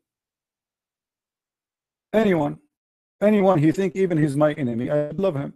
Now show me where it says you can love a Christian. You are a liar. You are practicing chapter 3 verse number 28 in the Quran. You are practicing taqiyya. The Quran in chapter 5 verse number 51 says, take not Christians and Jews as your friends. So why you are lying and says I love Christians? Playing that you are the victim and we are the one who hate you, when it is the opposite. Why you hang up? It's embarrassing, right? Isn't it? Is that why you hang up?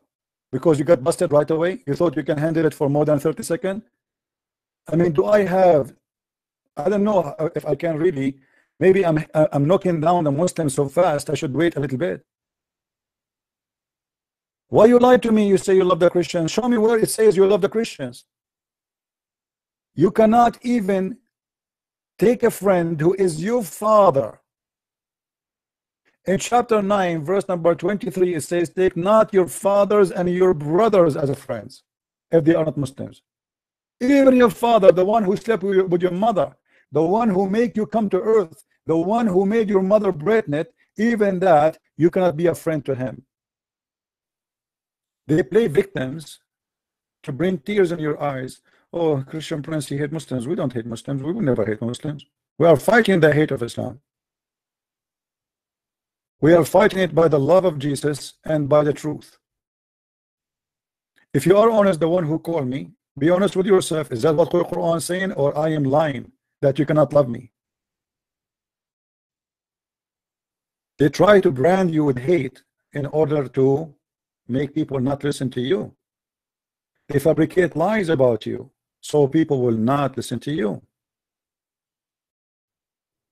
You cannot do that with me, for the Lord is in my side. If the Lord is with me, who could be against you or against me? You want to bring me your devil who promised you thousands of females with no panties? Well, let us see what the devil can do. If the devil is really, if your God Allah is a true God, call me and give me an answer which can refute me right now. Your God will speak in your tongue if he is a true God. If your God is a true God, he will be able to refute me so easy. But because your God is a potato, he is the devil who have a funny tail. He tried to wear a uniform to make himself look like an angel, but in fact he is the devil still.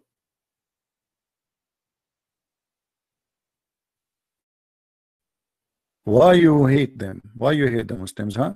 You hate us, we don't hate you. You're a liar. Anyway, I want to say thank you guys for being here. May the Lord bless you. And I will try tomorrow to be around 3:30 p.m. Sorry, again in live podcast. And I hope tomorrow our sound will be better, and we will do even better, and more Muslims will come to Christ.